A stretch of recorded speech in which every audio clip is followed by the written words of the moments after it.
This is GhanaTalks Breakfast Show, your morning companion. It's a beautiful Wednesday morning, and you are welcome to the GhanaTalks Breakfast Show right here on GhanaTalks Radio. You're welcome to the news headline review right here. We bring you all the relevant stories making waves in the news. I am your host, Ruth Esenamfiagbedu, and I'll be doing this with Miss Regina Bless and Miss Daviadoso. Good morning to you, ladies. Good morning. How is you? It's fine. Is fine. Yes. How is you, Miss Debbie? The grace is sufficient. Hope you slept well. I did.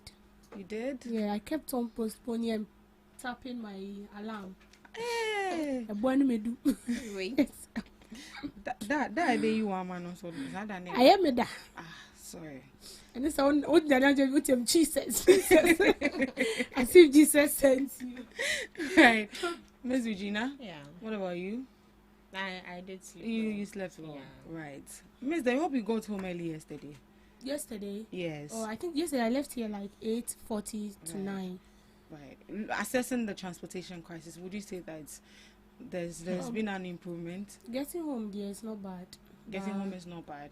But in the morning? The pressure is a bit, but in the morning it's kind of it's still there. Yeah. Yeah. So we are calling on the government, please, the issue of transportation. Do it. Very Right. necessary. Yeah. Yesterday also we didn't hear good news. That has to do with our traders, our tomato traders. They died. They were killed. Yesterday. It happened. Monday, yeah, it's but like I mean, Saturday. it's been trending since I think Monday. Yeah, and yesterday it looked like it became more intense when we heard that they were even bent. I read yesterday they were bent beyond recognition. That's very bad. And after seeing that story, I came to see that they are trying to cultivate tomato. Must we always wait for bad news to happen before we take action? I mean, as a country, tomatoes. Hey. It's not as if we don't even plant tomato We in Ghana. do. We do. We have people who are solely into tomato, shall I say plantation? Yes, tomato plantation and all that. So why then do we go to Burkina Faso, our neighboring country, to go and import tomato? It is sweet. It is sweet. So what? Yeah, how? tomatoes is different from what we cultivate here. Yes. So how? So how are they doing? So the They should best show us thing, the way to the do best it here thing too. is, yeah. So you ask, You how do you do inquire, it? how do you do it? That is why we collaborate with other countries. But how is tomato sweet? Oh, we have different types of Tomato tomato. is very sweet. It's just like Alansa. Oh, We have okay. the Burkina and Togo Alansa, which is very juicy and sweet. It doesn't have any trace of sourness. Oh, okay. But Ghana, Our tomato. Is it the it has fertilizer different we types. use or the maybe land? because in those most of them it's not ripe within, but they just Yeah. spray the fertilizer Then on you it see to it's make red. Then I think the seed too. I don't know where we get the seed from. The seed. Right. The tomato seed. I don't know if you remember one video from one MP who cultivated their basket like tomatoes, and they were pleading on the government to come and buy to it. come and establish tomatoes manufacture like in their community factory. I don't know if you saw that video. This has been the call of farmers For a very even long for a very long time. Tomato, onion, pepper. This perishable Vegetables. veggies. These people have been calling on the government. It's not today. So I don't know the reason why we are marking time. Now that the worst have happened, I don't know what they are thinking. I wouldn't be surprised if we will still continue importing, because it's first we were importing from Is it Togo? no. Was it Burkina Faso that this thing happened? There. The coup. No, is it Cote d'Ivoire? No. It was Cote d'Ivoire when they attempted the coup. No, Ibrahim Traore ni when he Burkina. okay. Yeah. Okay. But there's been an attack in Burkina as well. Terrorist attack in Burkina, and Ghanaians happen to get affected by that situation. And yesterday I watched an interview, is it in Team Fojo, saying that it's because we don't have a defense minister. That is why all of this is happening. And I'm trying to, I don't want to say he's sick. He's a man of God.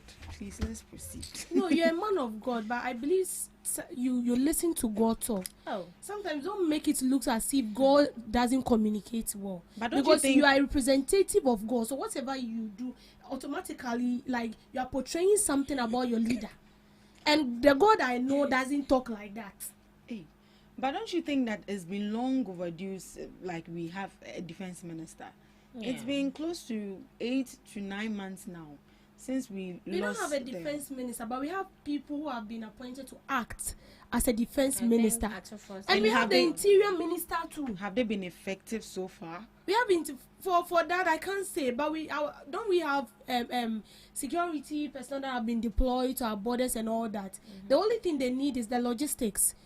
We saw instances where some time ago the vice president said the what's the name, one of the priority of the government is to resource the security personnel with needed logistics to execute their duty. So one of the main thing they need is this logistics, and I feel like there should be a constant training of how to approach these terrorists and how they go about doing their activities, and how you can track them, and also when they attack, how you can also how will I say it, attack back or something. It's very necessary, because this Burkina Faso thing, I feel like it's an intentional something. It's a trap for Ghana. Yeah. It's a trap. In your opinion, that's what you yes, it's a trap. I don't think Ghana has experienced such. No. It's a trap before. because Nigeria is experiencing same. Burkina Faso is experiencing. Almost all the neighboring countries that surrounds us have one way or the other experience. I mean, the impact of terrorists. So we are here to. I'm not praying something will happen, but they just want to do something that will trigger us to take an action. So then they can. You think if we should react? If we should react in a wrong way. But how will you even catch these people that even kill these people? They are a lot. They are a whole troop. You can't, like, you can't catch them, but I think you can get maybe one of them who is also part of you ambush them and then shoot them part somewhere. of the squad.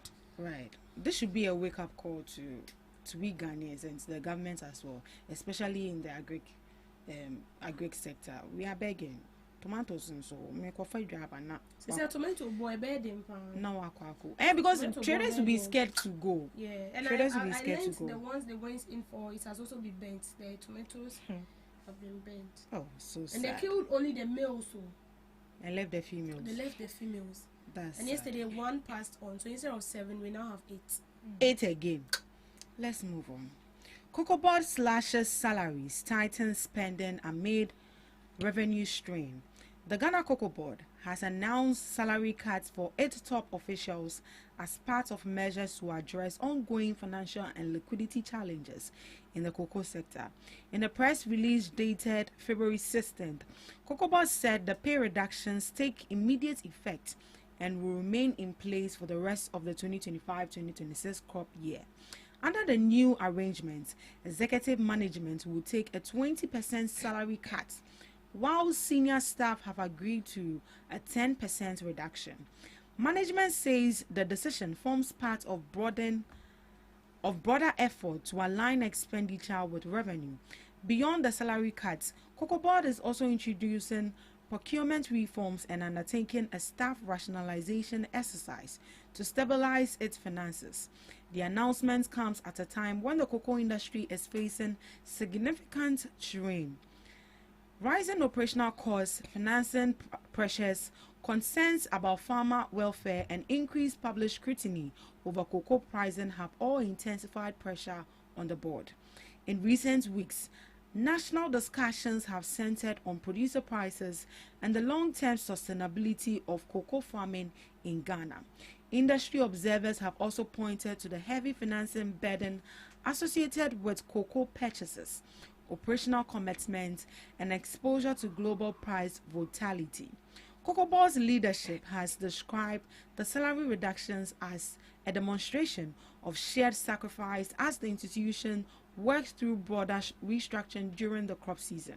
However, the statement did not disclose the size of the liquidity gap or indicate how much the salary reductions are expected to save.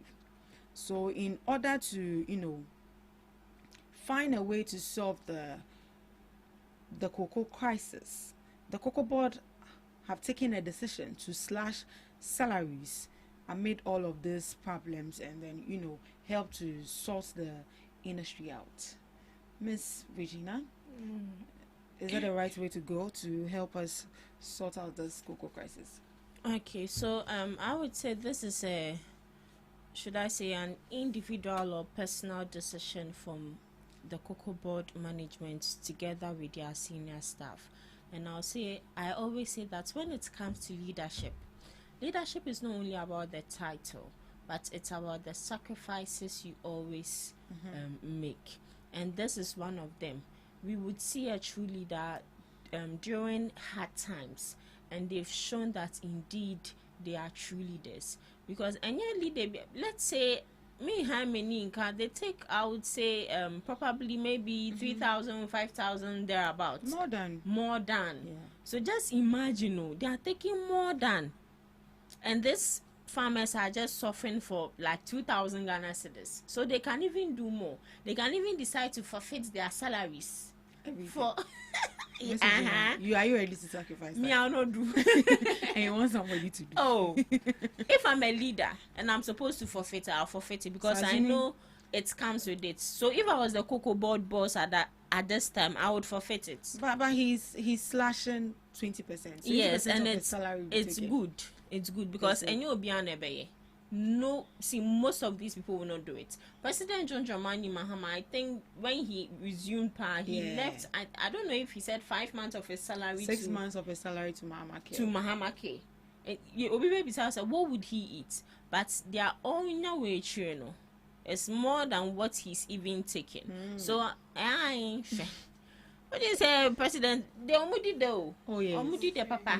Hey. But they suffer too. Even employees working there. Because see, if you're a good worker, they definitely tip. Yeah, because at least I have like 2 people working at Cocoa Board, and I can tell you that. And me, I want to be the president's personal photographer. Amen. It will come to pass. I know that Cocoa Board, when you go there, they give you free chocolate tea, and they give you another chocolate. Yeah. So all of those things, they should cut it. They should cut no. it. It's for the visitors. No. But they should still. It's a way of welcoming them. It's their tradition. But it's the same way when your guests come here, you give them water. So it means if hardship come, you not give them water to drink. Is that what you are saying? So you see, it's a way of welcoming them. So I would applaud Randy Abbey and also the senior staffs and the management as a whole, because trust me, I know deep down that this is a very difficult decision they've taken, because mind you, they also have kids to take care of, they have families to feed, they have bills to pay. So I think it's a good coin. They need to be recognized and applauded for that. No one should come out and say, I do nyama nyama biya. Anyway, yesterday you were not here. We spoke about that. They said it's just on paper. Who is that? I'll tell you. They said it's just on paper. It's just on paper, and they've brought it out. So how sure?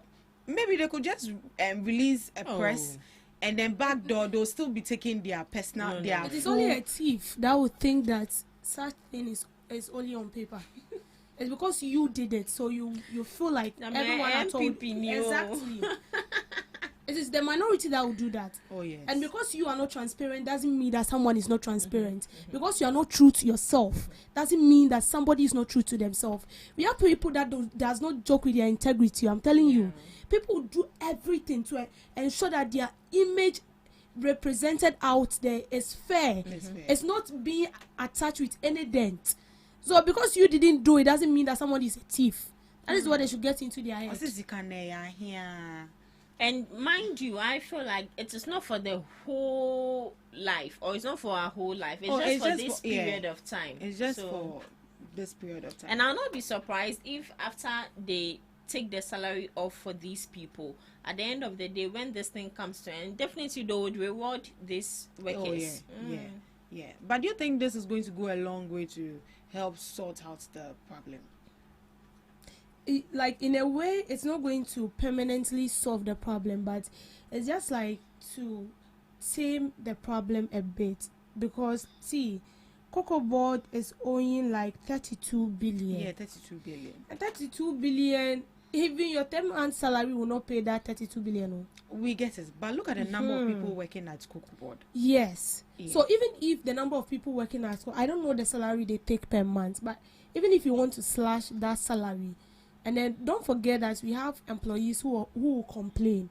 Maybe this slashing of the salary is going to be for only 1 month. It's not going to take through. It might only continue for the CEO. The CEO can choose to sacrifice his period of being in office, slashing his salary for these cocoa farmers, but employees are not going to buy into that. So maybe slashing their salary is only for a month, and that alone cannot pay the debt that Cocoa Board owns. So this is not a permanent solution, but it's just a solution to tip the challenge. That is how it is. So as it stands now, we still need to put in more effort to pay the debt. If we are able to pay the debt, then that is it. But if not, that is going to be a problem. That is going to be a problem. But I think it's going to go a long way to help us. Right. You are highly excused. Right, let's move on. Bid to extradite Russian over leaked intimate videos will fail.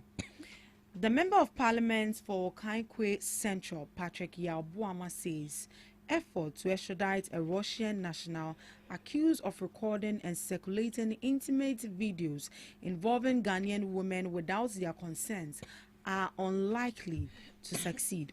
Mr. Boama was reacting to comments by the Minister for Communications, Digital Technology and Innovation, Samuel Nathi George, who has indicated plans to pursue extradition. According to Okaikwe Central MP, the Communications Minister does not have the legal authority to initiate an extradition process. He explained that such matters fall under the mandate of the Attorney General. Mr. Boama, who serves on Parliament's Foreign Affairs and Regional Integration Committee, pointed out that Ghana does not currently have an extradition treaty with Russia. Without such a treaty, he argued that it will be extremely difficult for Ghana to secure the suspect's return through the courts. He also noted that Russia is not a state party to Budapest Convention on Cybercrime, which criminalizes certain online offenses and provides a framework for international cooperation. In addition, he raised concerns about the status and identification of the complaints, suggesting that this could complicate prosecution efforts. Mr. Boama further stated that proposed amendments to the Cybersecurity Act would need to be properly laid before Parliament and passed to strengthen Ghana's legal framework for handling such cases. He stressed that until these legal and procedural issues are addressed, any attempt at extradition is likely to fail. Oh, it looks like justice will not be served for these young ladies. Oh my God. Hey, after reading this, how would you feel? That's why they always say that do your findings before you interact or mingle with anyone.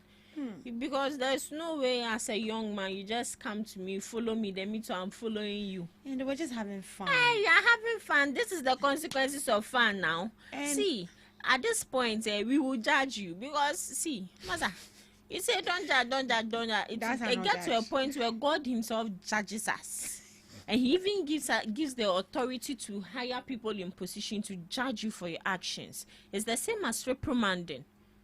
So that is it. Let's reprimand these people and let them know, say, they've disgraced womanhood. Now, for her, hey, Russian girls. For her, Russian girls. Charlie. Just yesterday, I saw a video. I am one who don't comment on people's status or TikTok videos. But yesterday, I insulted one person. He was in a car and he just took that one to his hababule, you know. He just took his phone, started videoing ladies who were passing by. Shewe or she pink. Oh, Russian girl, cheap.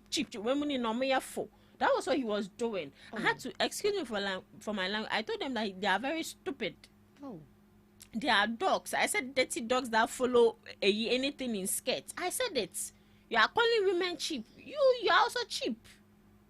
So you see, they've created and paved way for some nonsensical human being disguised as a man to insult women, and it's very painful. Oh, that's very bad. When the issue came out, like, oh, but now she said I did not shimmy. It's becoming unbecoming. I'm just imagining that a minia. Sudden way to if you not come to the house. But why should Sam George also come out to say they are filing for what? Do they have a treaty? Didn't he do his? My problem is, did he do his findings? He did not do his findings. Commenting on that this is his particular first case. mistake, because you should have extradition, a formal extradition, a kind of saying treaty with a country before you can either take someone from Ghana to that country or from that country to also Ghana. And even in Ghana here, cybercrime laws, that act is not even there. That the amendment they said they will do, have they finished? Have they passed the bill? Good. No. You've not passed the bill. But you can't. You should have, the person should have a consent before you even take a video. And even with taking the video, you don't have the right to post it. You know, we have nudity crime. Yeah. Yes, and it's one of them. But just that Ghana, as you say, our laws are only beautiful on but papers. that bill, has it been passed? It is already in existence, so are we enforcing it? we are not. Good. That is the problem. So this is what the Russian constitution presents. So Article 61 of Clause 1 of the Russian Federation Constitution explicitly states that a citizen of the Russian Federation may not be deported from Russia or extradited to another state. This provision means that Russia does not extradite its own national under any circumstance. If the person is a Russian, then the person go and commit a crime in another country, and the person happens to go back to their country, forget. Can't do FOCO. That wicked president. So extradition requests are only considered for foreign citizens, and even then they depend on treaties or bilateral agreements. So that is it. We don't have a treaty with a Russian country. So I think per my research, the only agreement we have is on education, investment, and all that. That's the only thing. Oh, Sam George. Someone mentioned that. Oh, someone mentioned that Sam George will fail again. So we shouldn't, Before he even opened his mouth, he has already failed. Oh, Sam George. At least do your check-ins. Communication minister. Okay. Maybe he's doing something backdoor. That is why because he spoke with so much confidence. There's nothing. You just read it that no one can extradite Russian citizens. So what does he have powers? What is he coming to do? So in this particular case, what role does the Attorney General play in this case? Attorney General. Yes. I think with the Attorney General, the only thing the Attorney General can do, not per this case, but what I know is that when there are issues of this sort where someone needs to be extradited, there is an info or a message that is being passed across to the other country, and then there is a communication between Ghana and the security agencies of that particular country to help in extraditing a person back. So in the case of Oforiatta, we saw the case where OSP was able to contact security agencies in, is it US or US? US. Where that was why they put Ken on an Interpol, on being someone that is wanted, because if Ghana is seeking for the help of another country, it means that person is a notorious criminal that needs to be brought back by force into the country. So in this case, that is the only thing the Attorney General can do. But looking at this particular issue, it's going to push for something more than that. Okay, they have to be. I don't know how we are going to do it. I don't personally know how we are going to do it. But Sam George is supposed to, let me know, the Ministry of Communication is actually supposed to collaborate in this case with the Attorney General to bring the man to book. That is what I'm saying. That definitely the collaboration will go on. But how well are you going to get the cooperation of the Russian the Russian, whether the security agency or the Russian government. Because even after Aprega bring out, do you know what I'm calling Aprega? You don't respect Sam George. After he brought out that interview, after the interview circulated and all that, the next day the Russian man posted another video of a Ghanaian meat pie seller. Yeah. Yes, which he had an affair with. Posted it, meat pie seller. Posted it with everything raw like that. So it should tell you that the man is bold because he feels that there is nothing you can do to him. He has read the law. There is nothing you can do to him. That is it. He went to Kenya for come to me and Ghana. Even Kenya, when I was reading, because when Kenya saw that Ghana was taking this issue up, they also came up, but they didn't state that they are going to extradite the man or do anything. But then they were cautioning there are people that they should be careful. But can they punish him in the country, in Russia there? They can only punish him in Russia if Russia government cooperate, like accept the fact that Yenipa will cooperate with you and ensure that the corporate is being brought to book. Or even that, unless it's in their laws that what he did is bad. It's bad, yes. Right. Yes. Because you also understand that such things like this, I feel like maybe it is something that has been normalized there. So they do not really see anything wrong with it. So definitely in their law, it's not something that is offensive for the person to be punished. But when you come to our laws here, it's not right. Because you can have an affair with anybody you choose to. If you're able to convince the person leaves his or her house to your house and you do your thing, it's none of anybody's business. But immediately you post that content on social media without the knowledge of the person, automatically you are infringing on the right of the person. That is what you are doing. You are tarnishing the image of the person, and not only tarnishing the image of the person, because as it stands now, you have embarrassed the whole Ghana as a country. You've embarrassed us. Yes, that is it. Because you are on the globe. If we are on the globe for something positive, that would be good. But we are on the globe on a bad notice, and that is very, very bad. So for this man to be extradited back here, and for him to be, I just want to find another so. Antoine. Anything can be a Jumasun tem. Does he even believe in those things? You don't believe it work. You don't have to believe for the ghost in that village to kill you. For obi ko two bosu when you are bosu ni baby sa permission no.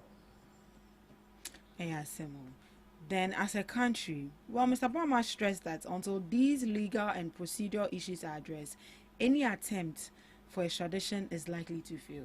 So we need to look into that. Since we've fallen victim of this particular issue, then I think Parliament for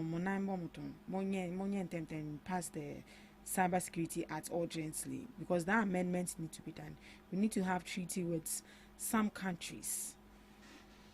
Let's move on. Lands Ministry moves to tighten accountability in public land allocations. The Ministry of Lands and Natural Resources has announced stricter measures to improve transparency and accountability in the allocation of public lands following a review of 8,160 lease applications across all 16 regions. At a press briefing, Lands Minister Emmanuel Amakofi-Boa said the applications reviewed included direct allocations, regularizations, land swaps, public-private partnerships, state bungalow allocations, subsequent transactions, and fresh allocations. The review found that some transactions did not fully comply with the internal procedures of the Lands Commission, raising issues about due process. To address this, the ministry will conduct a case-by-case review of all completed transactions with possible cancellation for allocations that bypass proper procedures. Incomplete regularization applications have been suspended pending a full review and standardization of internal processes. A transaction will only be considered completed if a formal offer was issued and accepted. Both completed and uncompleted application lists will be published region by region, starting with Greater Accra region.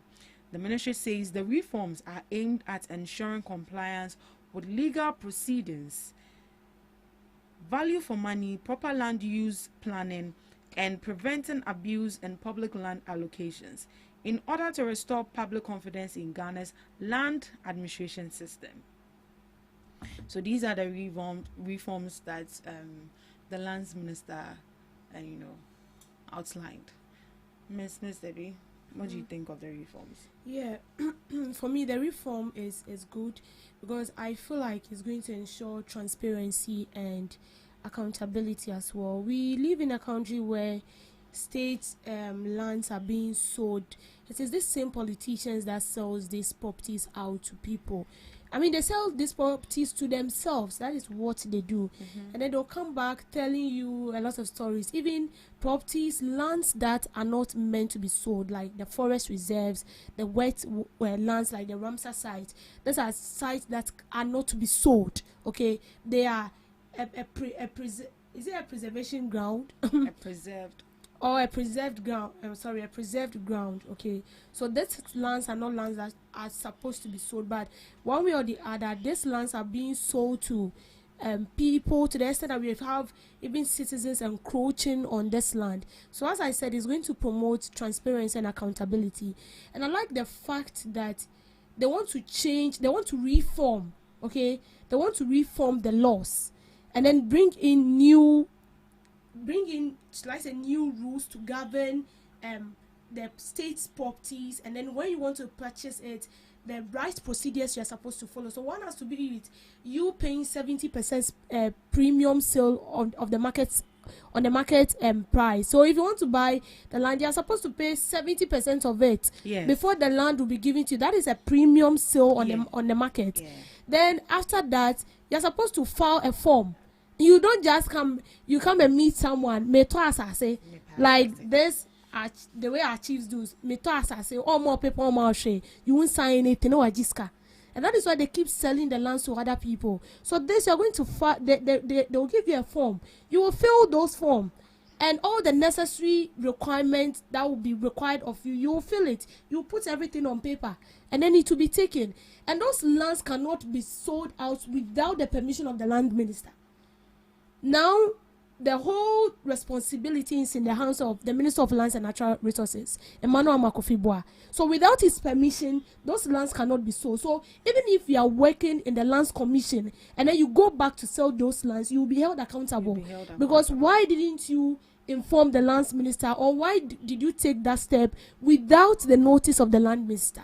So you will be held accountable.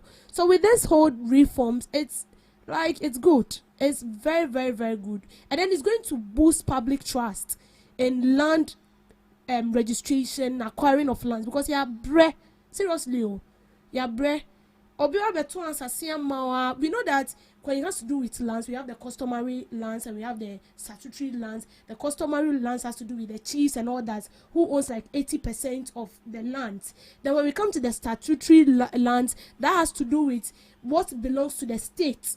And a binding dear, the state can decide to sell it to you or not. So it has differences. If you want to go to the customary way, that is where you see people or their term or no one goes on it. And I think I also saw that they are going to bring forth a task force who are going to ensure that people do not encroach on the lands. Very, very necessary. Like the Ramsar site I'm talking about. Every day, but people still go there to go and build. You know very well, say, sit down. So they are bringing out a task force, going rounds on those lands. So one also was saying there, so for me, this whole thing, it's good. It's good. Miss Gina, your thoughts? Briefly. Yeah. Okay, so I would say it's a good thing because not only, in fact, normal individuals or normal Ghanaians do not have the right to public lands. The most people who have access to public lands are these politicians because they have upper hands towards this. And sometimes they even go as far as buying some of the lands or cutting a larger part of the land for themselves and later leasing out to other people and taking huge sums of money in return. So I'm very happy. When it comes to public lands, it's for everyone. It's not for politicians. It's for the state. It's a state property where we need this land for investment. We need this land for you can say let me use industrialization, maybe project development and all that, just to make our country a beautiful place and a safe place to be in. But looking at these politicians, they go overboard to do or to personalize these properties as if it's their own. So I'm happy about these reforms, especially looking at the transparency and accountability. Right, good reforms and a good one there from the land minister. Thank you so much for joining us on the news headline. We'll be up next. We have Today in History with Miss Regina Blaise.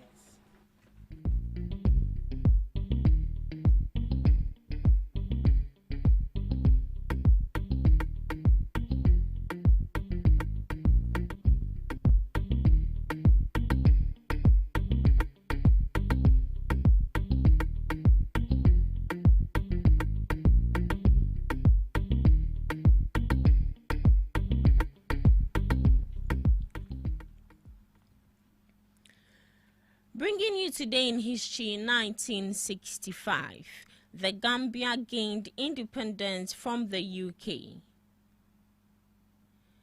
As a constitutional monarchy within the Commonwealth, it was the last British colony in West Africa to achieve independence, transitioning from a self-governing colony to a sovereign nation.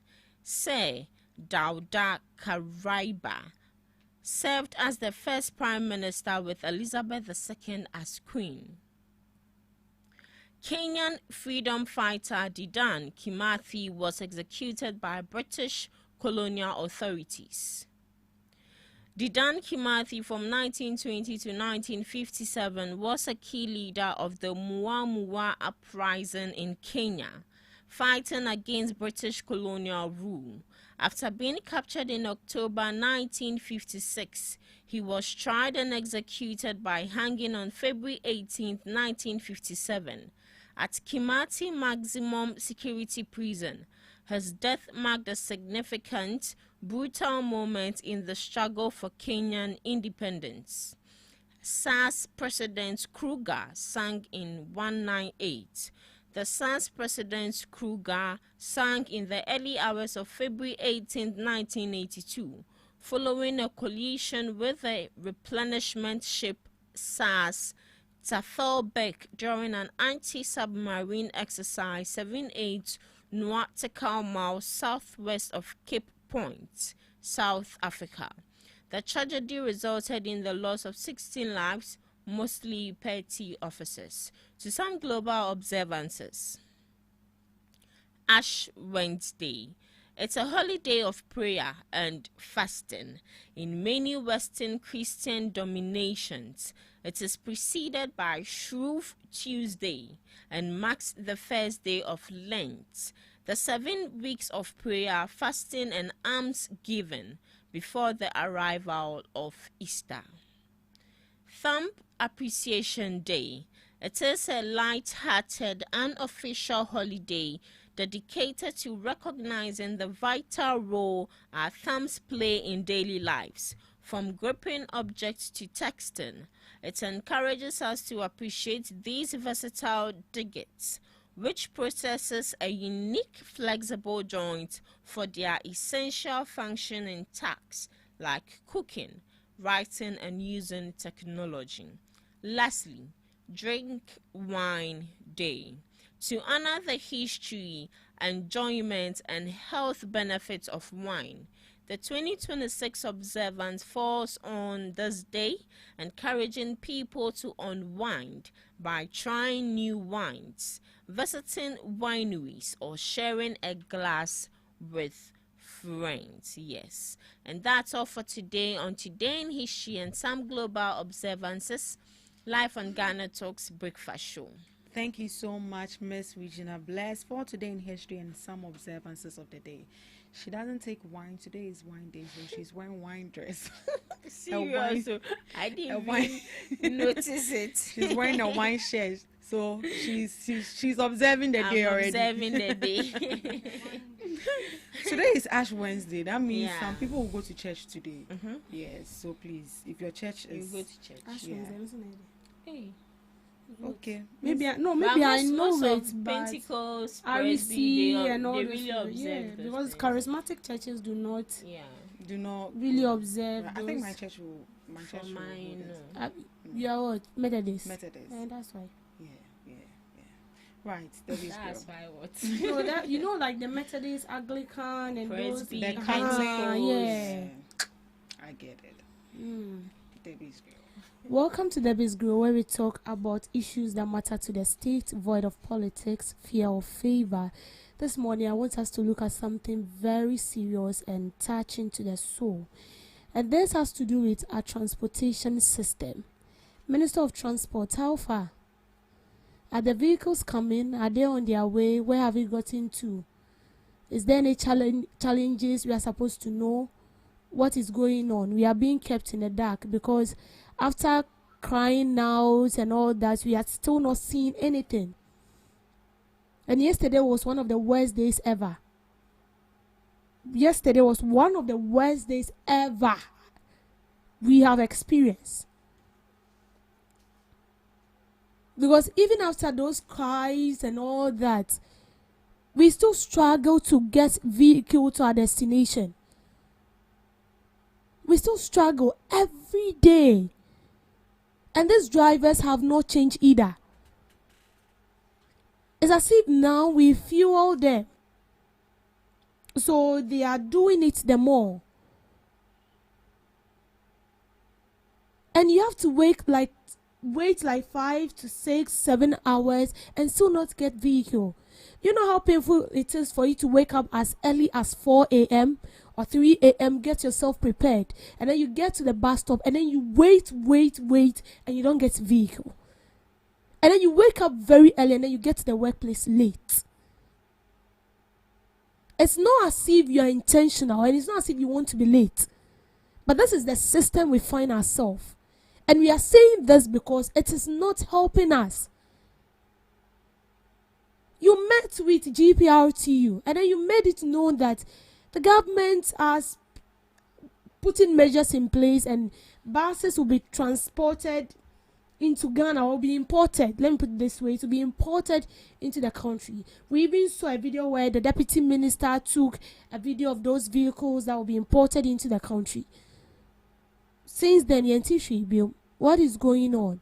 We want to know because we feel like Eche and the case have worsened. We still have people standing. If you like right now, let's go to the bus stops and see. We have people standing there. They are going to work. Imagine someone living at Anya. You're working at Accra. And then you are standing there like you. So imagine you get there like 5 a.m. and then it's 7, 8 and you still don't get vehicle. And you are supposed to report at work say as early as 6 or as early as 7 or 8 and you are still at the bus stop. You've not gotten a vehicle. Yesterday we were going for reporting. In fact, all the vehicles that were passing were full. Before the vehicle go to us, it was already full. So we have to walk. We have to walk from Anya Junction to last stop. Even with that, should I say they nearly kidnapped us or they nearly sent us to where we don't even know? And this is the issue at hand because we were supposed to cover a program and we were late and we needed a vehicle because we want to get there on time and get the right information we need. And we're not getting vehicle. So we just have to plead with some private vehicle to give us a lift. It took only God. I'm laughing. It's not funny. But this is something serious I'm talking about here. It took the grace of God. And this is the same thing a lot of people are going through. And I can boldly tell you that these kidnappers and all those people are taking this as an advantage. Because you have no option. You just have to beg with someone. So the person will do you a favor. This person we are talking about, you don't equally know this person. But because you want to get to work, you want to work. But the transport system is something else.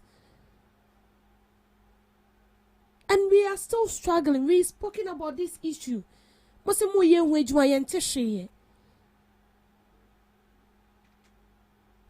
to Malam Junction, Makati Junction here and see.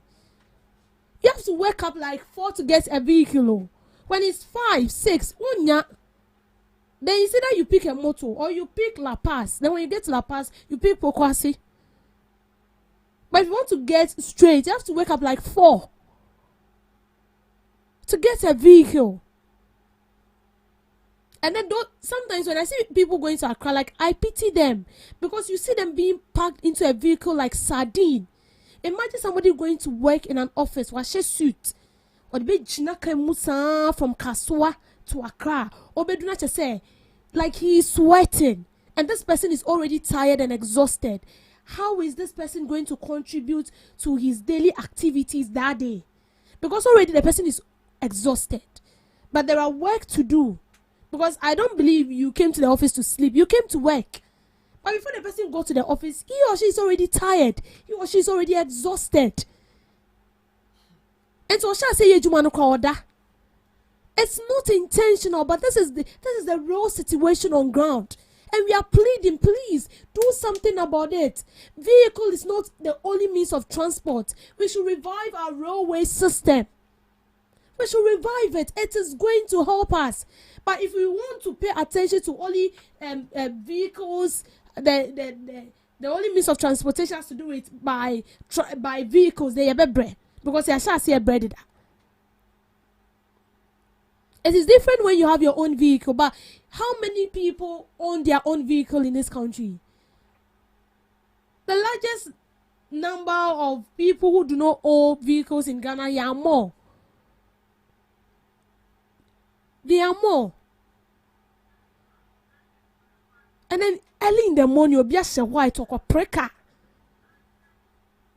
Then you see the thieves also maneuvering their way through these people, picking up people's phones and stealing all stuffs.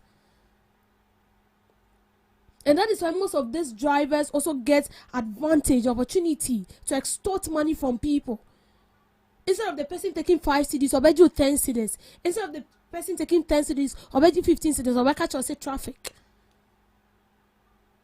And because the person will pick you from here, say to maybe from here to whether so Kaswa, or Beko Kaswa, or Bekasi Makati, or Bedu Makati, no, I saw loading from Makati to Kaswa.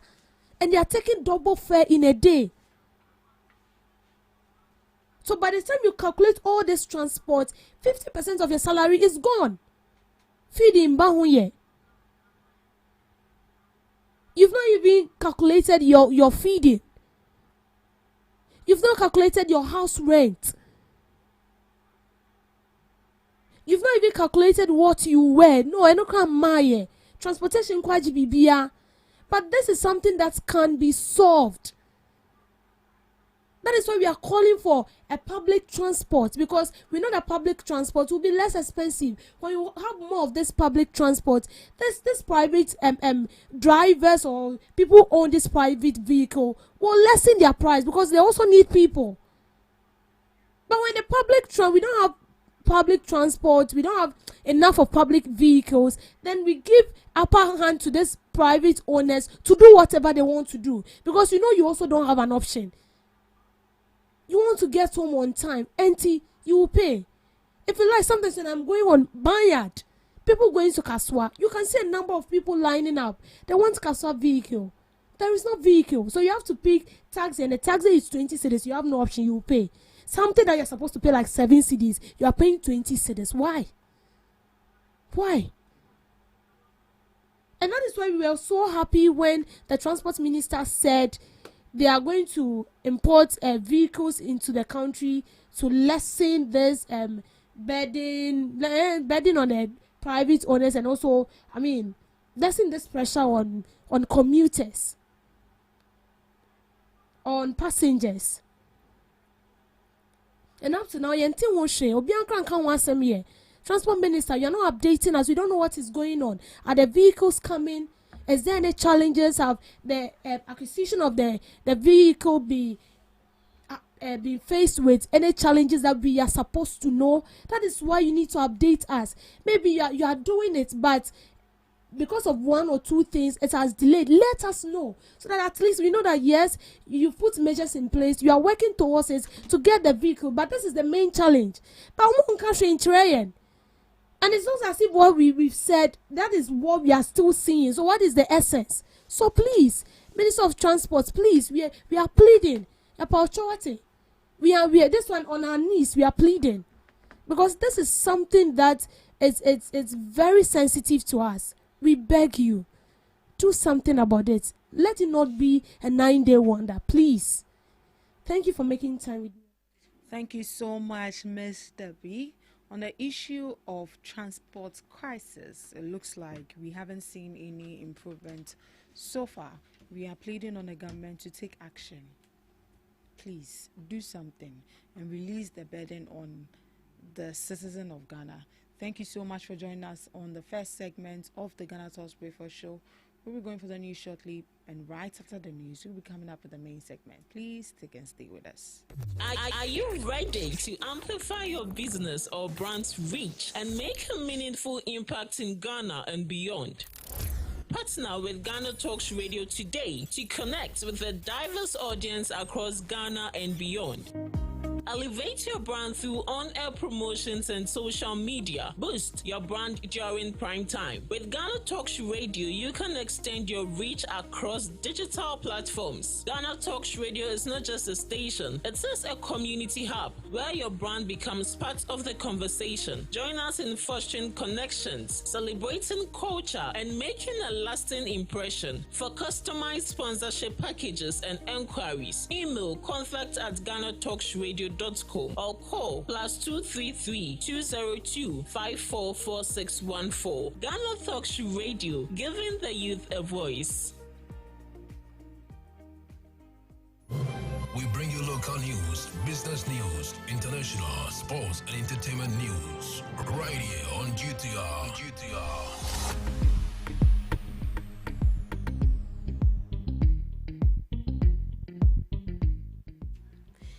Hello, good morning, and welcome to the morning news update on GhanaTalks Radio.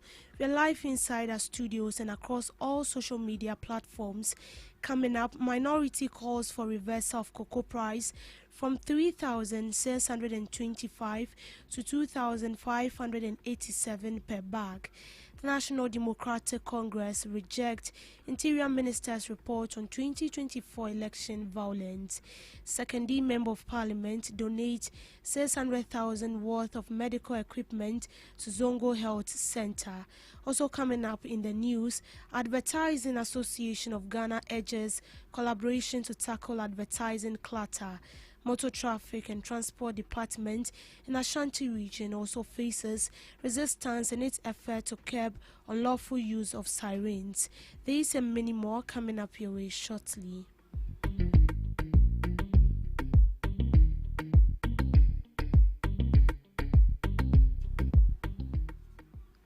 The minority in Parliament is urging government to immediately reserve and reverse its decision to reduce producer price of cocoa from 3,625 to 2,587 per bag, citing it as a major setback for cocoa farmers. Minority Leader Alexander Fenyo-Markin expressed disappointment over the move, referring to the move as a means to negatively impact farmers' livelihoods. However, government attributes the price reduction to declining global market prices and liquidity constraint within the sector. Once a producer price has been determined and announced for the crop year, it is legally and contractually binding. Therefore, government cannot, in the course of the particular year, vary the producer price to the disadvantage of the farmer. We, the minority, hereby call on the government as a matter of urgency to restore the producer price of cocoa in Ghana to its original value of 3,625 Ghana cedi per 64 kilogram bag with immediate effect. We also demand that government and cocoa board pay any difference that farmers and the LBCs might have suffered already by the recent announcement. Mr. Speaker, I so submit. Thank you so much. The National Democratic Congress has dismissed the Interior Minister's assertion of getting no evidence linking election violence to the 2024 deaths recorded. NDC Chairman Johnson Asiedu Nketia demanded accountability and punitive action over the 2020 and 2024 voting day violence. According to him, the party will not accept the report, citing it as an attempt to shield perpetrators due to personal alliances. This was after the Interior Minister's report identified 12 cases of electoral violence across both elections, resulting in 15 deaths and 40 injuries. The report recommended improved coordination of election security management and compensation for affected families. The member said, Obia issue statement said, Kaswa DC had no evidence. Yanya Kolau Yanya Kola, ever flat and not Yanya to say, and to trust someone yen to Asia, yen to Anamo. Mimi Madame Fulia Katasu, and Yajmabi. And not say two sides among one. Next election, Obia Bemusa, Yasikan, a Jaffa, a Jaffa. Now you can say a second, Obia Bemusa, a Jobia, now you two sides to trust and nothing. The intermediate, when you have the power by Sasa, Yena, Amarinka.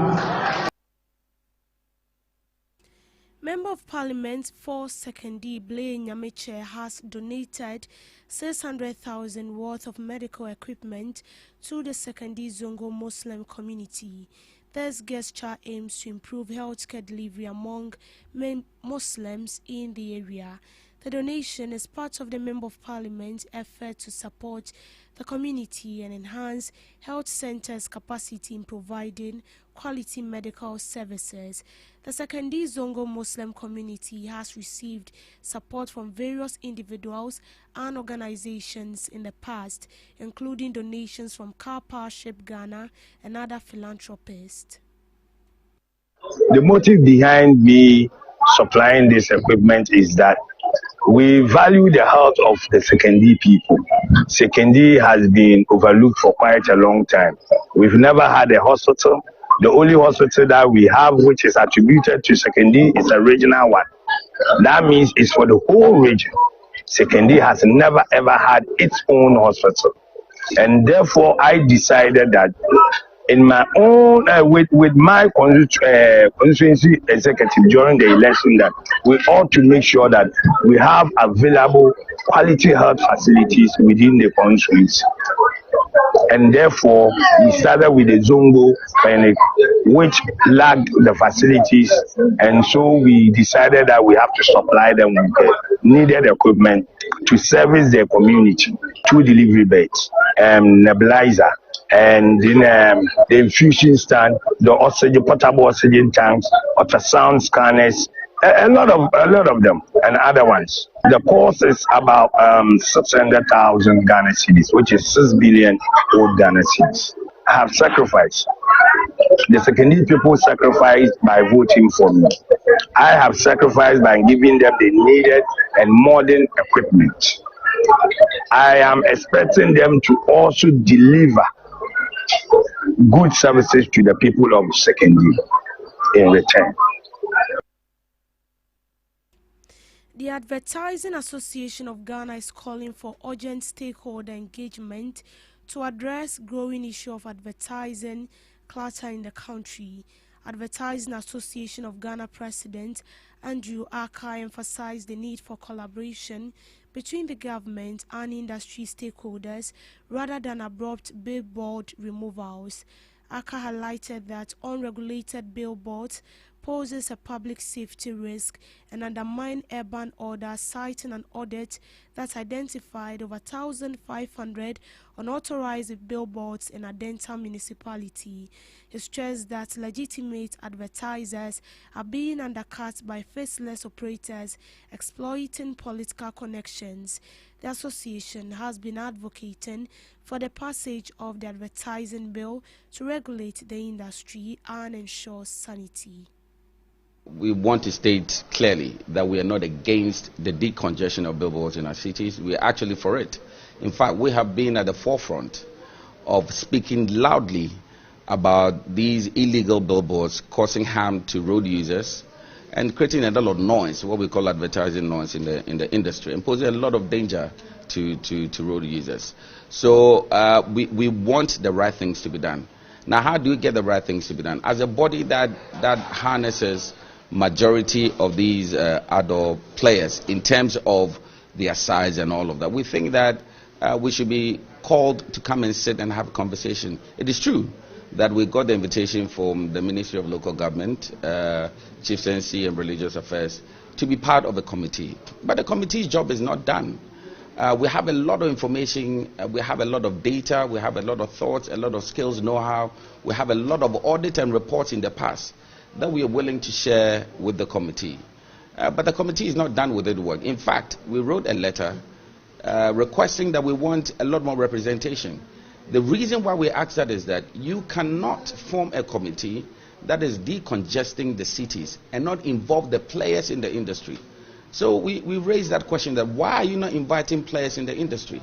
It could be 2, it could be 3, but you can't make a decision about, it's just like going to a hospital and making a decision without doctors and nurses. It doesn't work. So we made that request, and we're waiting for that response to happen. Then randomly, you hear that billboards are being marked to be taken down. Now, the reason why we are asking for a plan so that we can follow is that whoever is marking does not know whether the board is legitimate or not. And the reason is that for those who are playing by the books, would have erected their billboards first. Those who are doing illegally will go and erect around it. Now, if you're going to decongest, how would you know which board came first or not? But we know, we have the knowledge, we have the information. That's why we are requesting that bring us on board, let us sit down. Again, there's a document prepared by the Ghana Standard Authority with a lot of experts and professionals in the field, from engineers to surveyors to all experts in the industry, Ghana Urban Roads, Highways Authority, all of them, Ghana Surveyors Institute, to come up with GS 847 2019 second edition, which will be a guideline to the MMDAs before they issue a permit, because they are the one who holds the law in their bosom to issue a permit, just like they issue a permit to build a house. Unfortunately, and we are not here to cast aspersions at anyone, unfortunately, the results of those permit issuance is what we see on the roads. Either that, or either the wrong permits are issued, or there are people who don't go for permit at all, but decide to mount billboards without permits. Either of them, we need to go out there and try and root them out. So this is a larger call, not just because the committee that was set up is not done with this work. It's a larger call because this situation is getting out of hand. The Motor Traffic and Transport Department in the Ashanti region is facing resistance in its effort to curb unlawful use of sirens on roads. According to ASP Awudu Abdul Razak, officers are often pressured by influential individuals to release offenders arrested for illegally using sirens. They stress that the National Ambulance Service and Ghana National Fire Service are the only permitted services to use sirens. However, the Motor Transport Department noted an increase in abuse of sirens by private individuals and unauthorized vehicles, posing safety risk and creating confusion on roads. Citing Regulation 74 of the Road Traffic Regulations LI 2180, offenders are likely to face arrest, prosecution, fines, equipment confiscation, and potential imprisonment. Yes, the big men, they normally make this. You arrest him, and he will know that yes, you have arrested him. But you'll be there, a call will come. You can't. How are you going to say you will not listen to the person? You can say that they will not mind you. They will not take any action now, whereby you think maybe because of what they told you and you refuse to listen to them or to comply with their decision. No. That is why they will wait. You will forget. I told him, one of my examples, I arrested a chief. Sent him to the office. He told me I've disgraced him. He would transfer me. And I was not surprised. 3 days, 4 days time, I was sent to a village called Chichiwure. In business, the Bank of Ghana is cautioning that efforts to regulate virtual assets and blockchain technologies must not undermine the role of the CD in the domestic financial system. Acting head of FinTech and Innovation Department at the Central Bank raised the concern at the inaugural Ghana Virtual Asset and Financial Services organized by the Chamber of Digital Asset and Blockchain Innovation. He stressed that while digital asset regulation is necessary to support innovation and investor protection, the CD must remain central to Ghana's monetary framework and continue to serve as a key symbol of economic sovereignty. The development comes at a time where President John Dramani Mahama has signed Virtual Asset Service Providers Bill into law, formally ushering Ghana into a regulated virtual asset ecosystem and marking a significant milestone in the country's financial sector development. Also in business, stakeholders within the cocoa value chain have welcomed the pay cut imposed on staff of the Ghana Cocoa Board. Executives of Cocoa Board have accepted a 20% cut, while senior staff would take a 10% reduction for the remainder of the crop year. In an interview, President of the Ghana National Association of Cocoa Farmers, Stevenson Anani Boateng, said the decision is the right call. The executive management and senior staff of the Ghana Cocoa Board in a press release announced salary reductions in response to ongoing liquidity challenges within the cocoa sector. Cocoa Board announced that the pay cut takes immediate effect and will remain in place for the remainder of 2025 and 2026 crop season. The move forms part of broader cost containment measures aimed at aligning expenditure with revenue. Management indicated that additional steps, including procurement reforms and a staff rationalization exercise, are being implemented to stabilize the board's finances. To sports, Ghana Civil Aviation Authority, winners of the 2026 University of Ghana Corporate Football League, opened their campaign in a commanding fashion, securing a confident 2-0 victory in the opening games of the 2026 University of Ghana Corporate Football League against Lancaster Accra last Friday, 13 February, at the University of Ghana Stadium. From kick-off, Ghana Civil Aviation Authority played with purpose and intensity, pressing high and launching wave after wave of attacks. Their early dominance paid off in the first half when Gideon Kamasa broke through Lancaster's defense to score the opening goal. Shortly after, Kofi Abuache was awarded a penalty which he converted, giving Ghana Civil Aviation Authority a 2-0 lead at halftime. The champions showed clinical finishing and strong attacking coordination, leaving their opponents struggling to respond. In the second half, they shifted tactics, tightening their defensive structure and controlling the pace of the game. The disciplined backline ensured Lancaster found no en route back as the defending champions calmly protected the advantage. At the final whistle, Ghana Civil Aviation Authority secured a solid 2-0 victory, the perfect start to their title defense and a strong statement to the rest of the league. With such an assured performances in the opening games, they once again positioned themselves as a serious contenders, sending clear messages across the competition. The 2026 University of Ghana Corporate Football is brought by Pella Mineral Water and also sponsored by Glyco General Insurance. The league was also produced by the University of Ghana Sports and Wellness Directorate. In showbiz, a one-week observance ceremony to mark the life of legacy of gospel legend Yaw Sarpong has been scheduled for February 19th at the Safwa Park in Kumasi. The event follows its death on January 20th at the age of 66 after prolonged illness. His passing was confirmed by his manager, Nana Poku Ashes, and has since drawn tributes from across Ghana's gospel fraternity. Yaw Sarpong's death has left the Sumafo family and the wider gospel community in mourning. The loss came only weeks after the passing of Mamitiwa, a long-serving member of the group, deepening the grief within the Sumafo and gospel industry circles.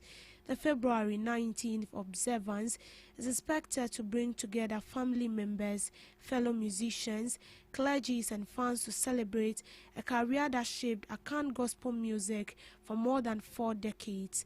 Sarpong founded a Sumafo band in 1986 while in Liberia and later relocated to Ghana, where the group grew into a respected national gospel institution.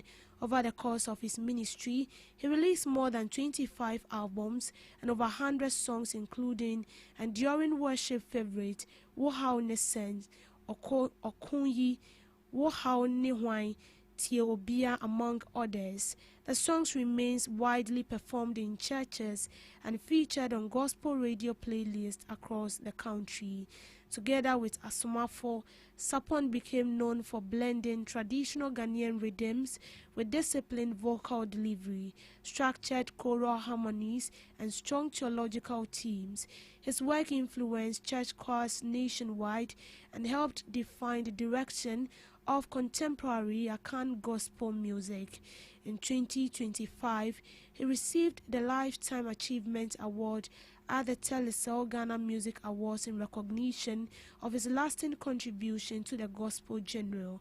The one-week observance will feature worship sessions, musical tribute, and reflection on his influence as a songwriter, mentor, and a leader.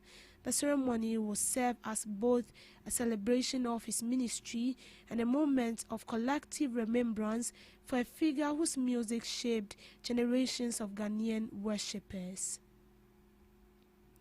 On some international updates, unsold cocoa beans are accumulating in Ivory Coast warehouses, with farmers struggling to sell to exporters due to declining global prices.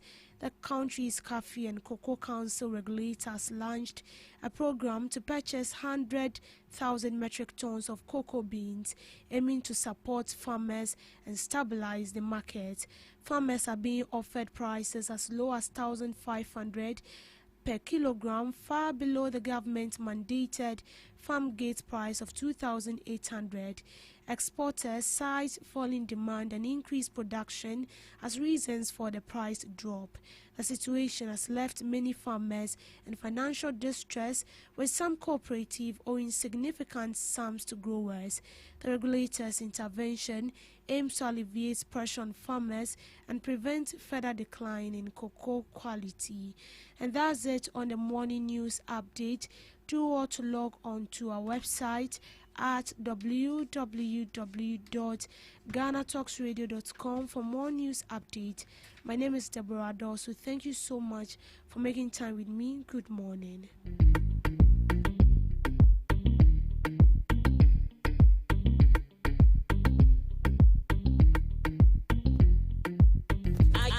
ready to amplify your business or brand's reach and make a meaningful impact in Ghana and beyond? Partner with Ghana Talks Radio today to connect with a diverse audience across Ghana and beyond. Elevate your brand through on-air promotions and social media. Boost your brand during prime time. With Ghana Talks Radio, you can extend your reach across digital platforms. Ghana Talks Radio is not just a station, it is a community hub where your brand becomes part of the conversation. Join us in fostering connections, celebrating culture, and making a lasting impression. For customized sponsorship packages and enquiries, email contact@GhanaTalksRadio.com or call +233 202 544614. Ghana Talks Radio, giving the youth a voice.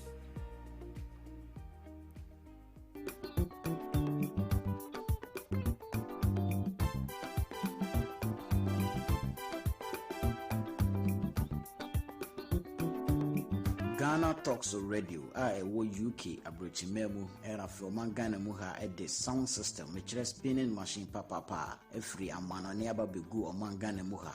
It is a year, we engagement, we wedding, we birthday party. Political parties are more rally, some way sorry, more crusade. So we'll book carnival or any kind of event. Now we'll pay spinning machine papa a boa sound in the moon at the dia any may come for GTR sounds at the amount. Your live band in so I would tone sa at the frame ya beat me about the boa. Ama would you media woody and so at me I come up.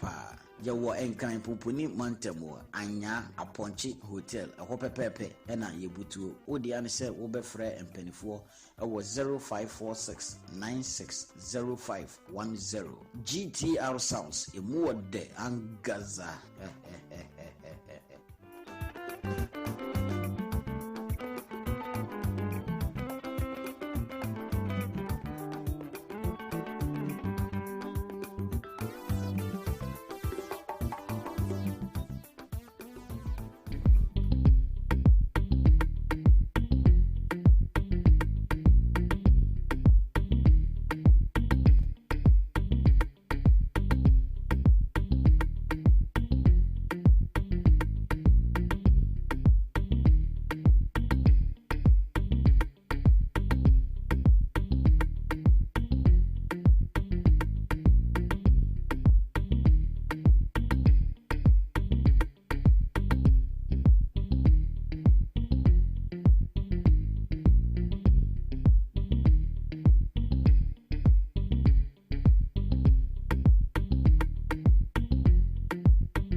Good morning to you once again. You are welcome to the Ghana Talks Breakfast Show right here on Ghana Talks Radio. Yes, we are back again right after the news. And I'm sitting right here in the studios with my knowledgeable ladies, Miss Tapia Doso and Miss Regina Bless. But before we dive into the second segment of the show with our guests, we like to look at a few news headlines before we usher our guests in. Good morning once again, ladies. Good morning. Yeah. I don't know if you've seen the trending, is it a video or a social media post about a woman stealing a baby at Mampobi Polyclinic. Yeah, I nearly said Polytechnic. Polyclinic, yeah. I saw it this dawn. And the CCTV footage has showing a woman captured the why? What they call it? And they say I said they. Yes, it's either they are going to sell the child for rituals or something. But looking at all of these, you can't catch a thief and the thief will be like, oh, it's only today that I've stolen. Maybe it has been happening. Yeah, something, but this is not, excuse me, but this is not really a news because it's something that has been happening for long. And you can't tell me that woman got her way into the hospital, picked that baby without anybody's the knowledge of the midwife or the nurse on duty. There are more to that. So you think there's a sort of collaboration? Oh yes, there is a sort of collaboration between these two people. There is. We have people who collaborate with midwives, and after someone has given birth, they lie to you that the baby is dead. And I think in the comment section, I saw a lady who said they've given birth. She said they're giving birth to her in that same hospital, and up to now, her mom is doubting her whether she's her real daughter or not because she said she got missing. Then after a week or so, they brought her back to the mother that this is the child. So the woman is doubting whether she's, even though now she's grown, the woman is still doubting whether she is a real biological child. But how can you do that as a parent? If you so are doubting, conducted a DNA test. So if you are doubting that is your child, she went missing for 1 week or 5 days, then they bring her back. Hey, like DNA, simple DNA test. It is something that is going on in the just to verify if indeed that is your child or not. Yes. But this is becoming unbecoming. You know, this is the main reason why most pregnant women prefer living at private hospitals or they travel out of the country. They travel outside the country. These two options. But I said if it's your first time there, you have to always go to Kolebu because it looks like they have more experts. Kolebu, if you want to talk about Kolebu issue, we won't finish here. We won't finish. It's not up from here today. But what was the security man doing as at that time? Someone carried a baby out of the hospital and didn't ask questions. Do you know how the woman carried the baby? The duty of a security person. Oh no, but the woman. Did you see the footage of the woman carrying the baby? It looks as if it is her own baby. And her breasting. And she was even dressed like a nurse. Like a nurse, yes, with a baby like. I can't say I want to know for now. And she was walking out of the hospital. So you even feel like and I say and then she came to help. Maybe they just discharged them. So I say security, but you cannot be. Poking your nose into people's affairs.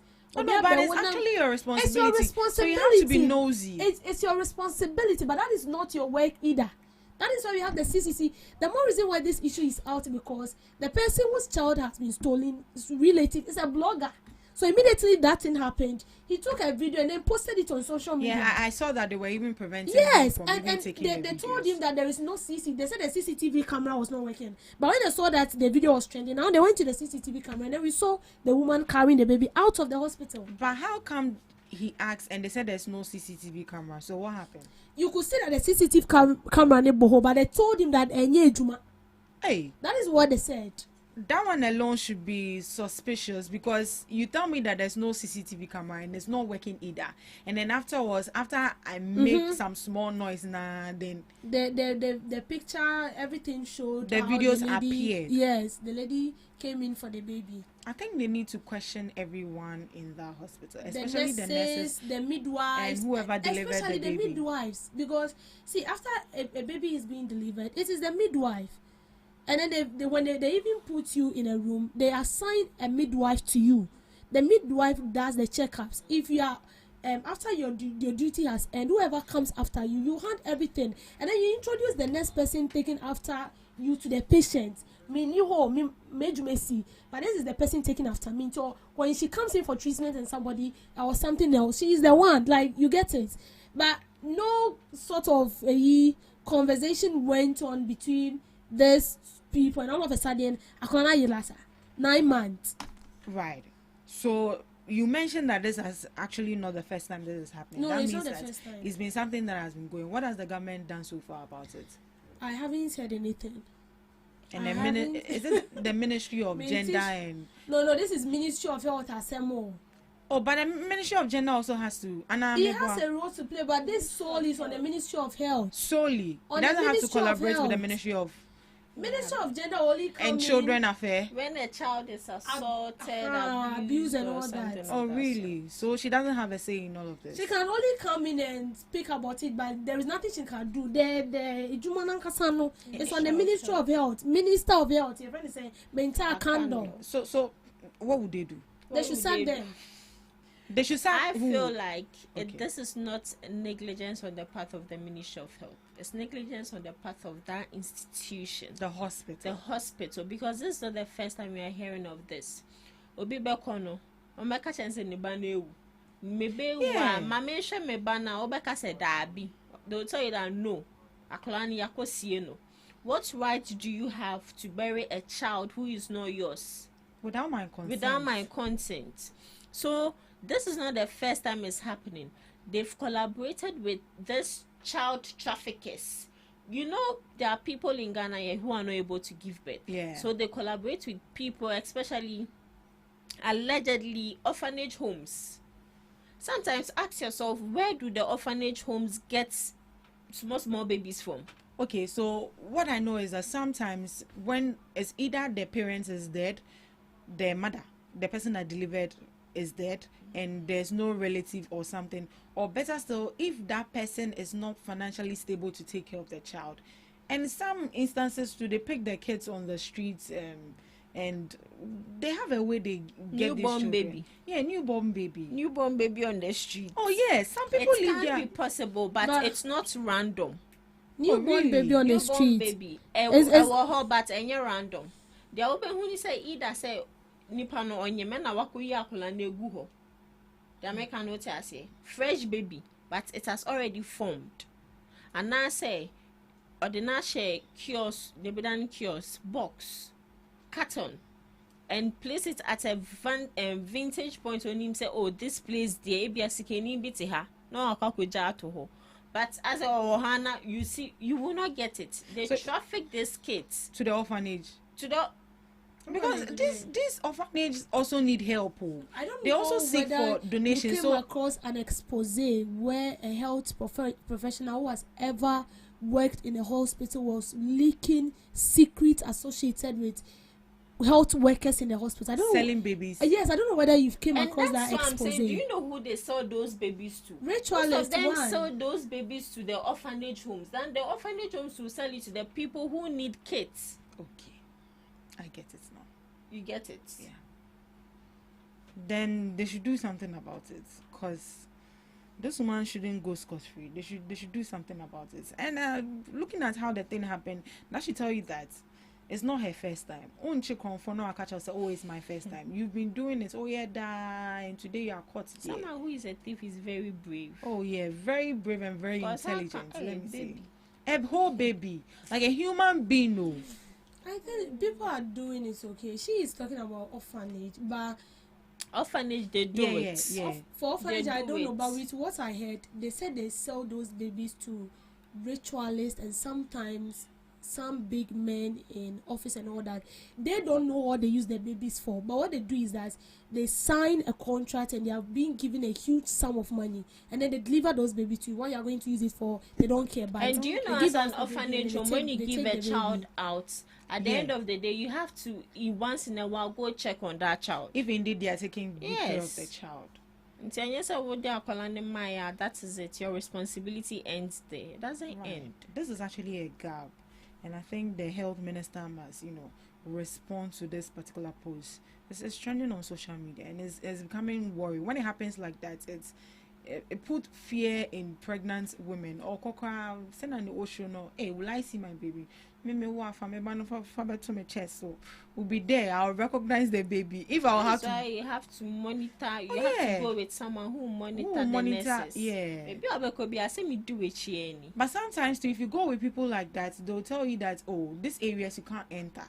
And that is where that is why a lot of people prefer giving birth outside the country, because some of those nonsense things that we condone here, they don't do it there. Things like like whilst you are giving birth, like your parents cannot even come around. I don't think even that happens in Ghana. Stand outside. Okay, some private, but some outside the door. Do even your parents standing outside the labor door just to check that everything is in place. The nurses will be shouting, what is that? But when you go to that place, it is not like that. You are there. Even if only the person coming in can have that bold heart to stand there and watch you deliver in pain and all that, they don't have any problem. And after you are done, your baby is given to you. But when you come to this area, I don't know. And see, this is going on.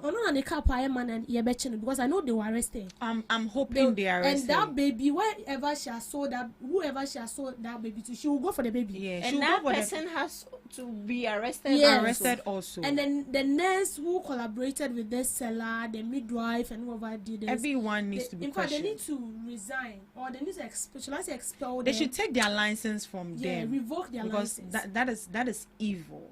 Very, very evil. Hey, 9 months. Look at the stress. So imagine what would they have told their mother that the baby is dead? Definitely. I don't know. People are heartless. At least still my money. But the baby there, why? 9 months pain, stress, and all that. It's a lot. We are hoping to get a response from the Ministry of Health on this particular issue, and we are hoping that this woman is arrested. That is my hope, that she's arrested, because it looks like she has been doing this business for quite some time now. Right, let's move on to other news headlines. So on the issue of the Russian saga and Buhari, the Foreign Affairs Minister has, come to, respond and has summoned the Russian ambassador over various sex video. So the government of Ghana has summoned the ambassador of the Russian Federation to Ghana, following what it describes as the unlawful conduct of a supposed Russian national accused of publishing sexually explicit images of Ghanaian women without their consent. In a press release issued on Tuesday, the Ministry of Affairs confirmed that the Russian ambassador was invited on the instruction of the Minister for Foreign Affairs to formally register the government's strong protest over the incidents. According to the ministry, the meeting was intended to convey Ghana's displeasure at what it described as a very bad act that violates Ghanaian law and the privacy and dignity of the victims. The government also sought Russia's cooperation in pursuing justice in the matter. The ambassador also acknowledged the seriousness of the allegation, including the privacy breaches and broader cybercrime implications. He expressed the willingness of the Russian Federation to cooperate with Ghanaian authorities in addressing the issue. However, the ambassador indicated that he was unable to confirm the Russian nationality of the individual at the center of the viral videos. To say they don't even know if he's from that country or if he's a member of the Russian country.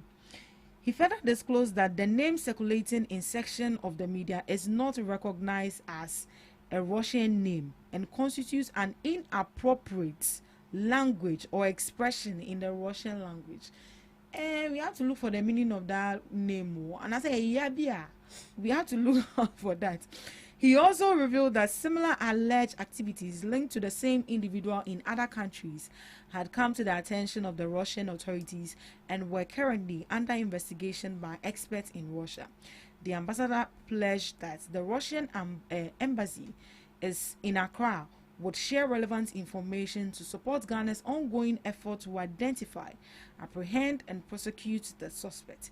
He noted that this cooperation will take place within the framework of the long-standing bilateral relationship between Ghana and Russia, despite the absence of a legally binding extradition treaty between the two countries. So yeah, I think this gives us hope that justice will be taken for these young ladies. They said as to when we don't have the treaty or binding relation with Russia, they'll do something about it. That is what the ambassador has, they've given us their word. Is there hope? Looking at what is coming from the Foreign Affairs Minister, do you think there's hope?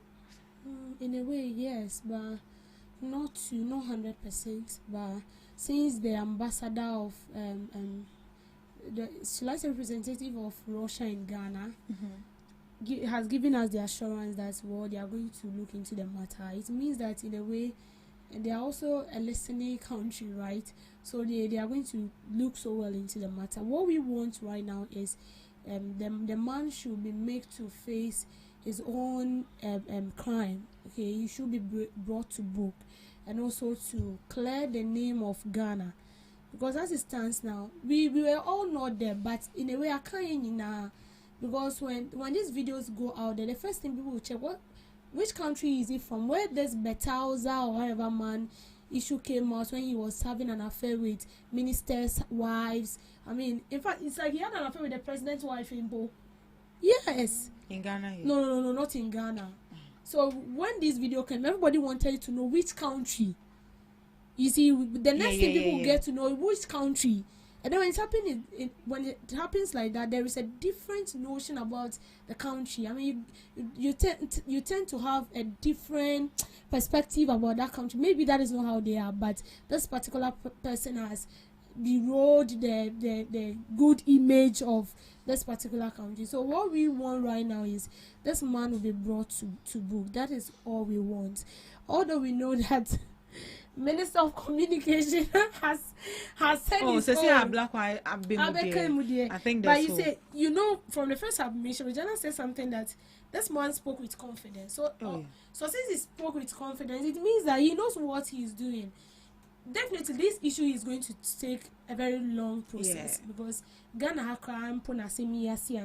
we know how long it takes. Then they have to do it in another country. It's going to take a long time, but no matter how long it takes, what we want is that this man is being brought to book, because you cannot just barge into a country, have affair with these people. That's fine. Why do you have to post it? It's against the laws. So next time when you're going to people's country, read the laws governing those countries. So you don't go against the laws, because when you go against the laws, the laws will come back hitting at you harder. Right. I feel this one shouldn't be even the law. Excuse me to use the word. It should be common sense. Because how do you video someone or take a picture of somebody without their consent? Even when we go on reporting sometimes. When we go on reporting, let me say, we ask, please, should I video? Yeah, because I don't want a case whereby I've not asked for your permission, I start video and you come and sue me. I don't have money. So I think it's common sense that if you are taking a video of somebody or somebody's business, you should ask for permission before you do so. If the person gives you the go ahead to do it, why not? You can do it. I understand you, this is Ghana, but maybe when you go to their country, it is not like that. You don't ask permit, or you don't ask the permission of people before you take them videos, because if it is being done like that in their place, I'm not sure he will come in here and then he will portray that same behavior here. But then I believe maybe in their country, that is how they do their stuffs. And you say that's why they like to experiment a lot. Somebody who said he has been learning what? Is it seduction? Yeah, act of seduction. Act of seduction for 15 years. So it's as if... Is that a course too or what? So how would I say it? Because it's serious. A course. 15 years. Yes, like people go to they call doctor law school and over certificate. Like country, experimenting ladies and all that. I don't know what he wants. But is that a job? Wait, is that a job? That is his job. This is sex tourism. Yes. and they pay him for that, because the video has been posted on a porn site and they are going to pay you. Yeah, yesterday I learned from a friend that you have to pay $5 to access such videos. That's why we are not seeing it. Yes. It's only one that we've seen so far. So the more people purchase that video, the more you make your money. So that's his field, and that's what he does. And you see, these people, they are so intelligent. You see the glasses you are wearing, it has cameras all over, so there is no way you can detect. Say in Ghana, you can see it. You can detect it. You can detect that he has camera on. Yes, you can see. So why didn't they see? They are because they are. I think they are ignorant. They have it. So if because it's you don't look. It's normally here. Papa also said, you see, how will you take proper look at the person? Now, if I see you and mine are wearing glasses, I'll give you warning first. If you don't know, you take or not video of me without my permission. I'll sue you when I find out. Some of the ladies were also complaining that they went there not because they wanted to have an affair with him, But I saw a statement from one lady who said she went there personally for business, not because he wanted in to his have apartment. but she doesn't know what happened. All of a sudden, she was on the was bed there. of the man. Okay, Hey. so you get. So I don't really know. Okay, I don't really know what pushed them into taking that. That was a risk. And people are saying that probably they were hypnotized. Yeah, I'm sure. Yeah. Because you get in the like the man was not alone. No, he came with two men, right? So in all there were 3. But I'm not sure they slept with all 3 men. What are you saying? Let's look for $5 and go watch them. Right. Looking at this situation and how the government has, showed interest and involved and, updating everybody on this case, what should that tell us about? What message should this send to other countries? Message now. Okay, so this should tell us that we have a government or ministers who really have the interests of the people at heart. First off, and also they are a listening government. And make us say, omonya government who are no money. Just say every little and petty thing really is a concern to them. They could have said, "Oh, it's none of our business," but this has to do with Ghanaian women. And after having unprotected sex with this individual, we don't know, say, if they contacted or contracted any sort of disease infection. So, as we are applauding them, I think they also need to go in search of these young ladies, put them together, take them to the hospital. They should go and do the test so they don't spread. They don't spread because the same way allegedly they said this Russian man has HIV. Or say the Russian girlfriend being a man HIV, and he's ready to share it. So you can just imagine the number of people he has slept with, both outside and now in Ghana. So they need to make sure that they test these individuals, especially because the men in this country, they don't use protection. When you guys went to do the protection vox pop, you remember what they said they don't want protection. Yes, they want to go in raw, because if you are eating toffee, you don't eat it with the rubber. You have to remove the rubber and eat the toffee. So it's very important. They need to make sure that they check all this ladies so that our sanity will be at peace. The sanity, very very important. By now, go and see how depressed they these are. People. I'm not sure they will even like the way to go they've to regretted. Yeah, seriously. This one, they are the people when they see a man, they'll jump you get and pass another. See, never again. The main reason we have people living the whole the rest of their life without a man. Okay, this is something that is sad. Okay, I don't know whether to say. Well, it is their own decision to follow the man. Just like somebody. What is that? I miss yesterday. Man, you knew. And then Ghanaian Russian and I said, Ghanaian Russian. He said, "Oh, come and meet me." Say, "Where for where? Where you come with me? Where you come and meet me? Come and meet me. For where?" Right. I like the way government is really interested in this particular case. And then hearing from the foreign affairs minister also should tell other countries that you can't come and fool here. Oh, yeah, of course. Excuse my language. Like, you can't come and mess up here and then you think you go scot-free. I just wish that the countries that were affected by this issue Kenya, for example, can actually come together and fight this man. Seriously, because somebody has to be used as a scapegoat to teach a lesson to the others. If you want to come to Ghana and come and talk, please do it in peace and go. Don't come in. Yeah. If you do it and go without the videos. Don't come and take pictures and then videos and then go to your country and then be exposing it. Guess at this juncture, if I was a ladies' matter, I'll just take you to when you Nogo listen Club. to some Nate George, he said that was their personal decision, but that doesn't mean that we are going to leave them. The government is going to leave them stranded at this very moment. So the government is with them and they're going to try every possible best. As the man, I think right now what the ladies want is for this man to be arrested. Though. If they're able to do that, but this is something that is going to be with you for the rest of your life. And the internet never forgets. You can't delete it. It will bring it back. Like the other lady, her face and Charlie, her face and everything. Oh yes. Can we are going to search for a job? I'm just looking for the Irish girl, so that's. I'll talk to her. Moving on. What are you going to say to her? Oh, when you get there, I'll preach it. I think this is not the time we should be sharing the videos. They've also cautioned Share. people to stop sharing the video. Be there. People will They're already beg. going through emotional trauma. Stop sharing the videos. And this should be a wake-up call to women. Yeah. You need to be careful. Very, very Whoever careful. approaches you. Yeah, you need to be very, very careful. Let's look at this briefly. Let's look at this briefly. Edem Agbana to petition GES over colonization content in Akiola textbook. Member of Parliament for Ketu North, Eric Edem Agbana, has announced that he will formally petition the Ghana Education Service to immediately review and recall copies of the Akiola Junior High School Social Studies textbook over what he describes as false and dehumanizing content.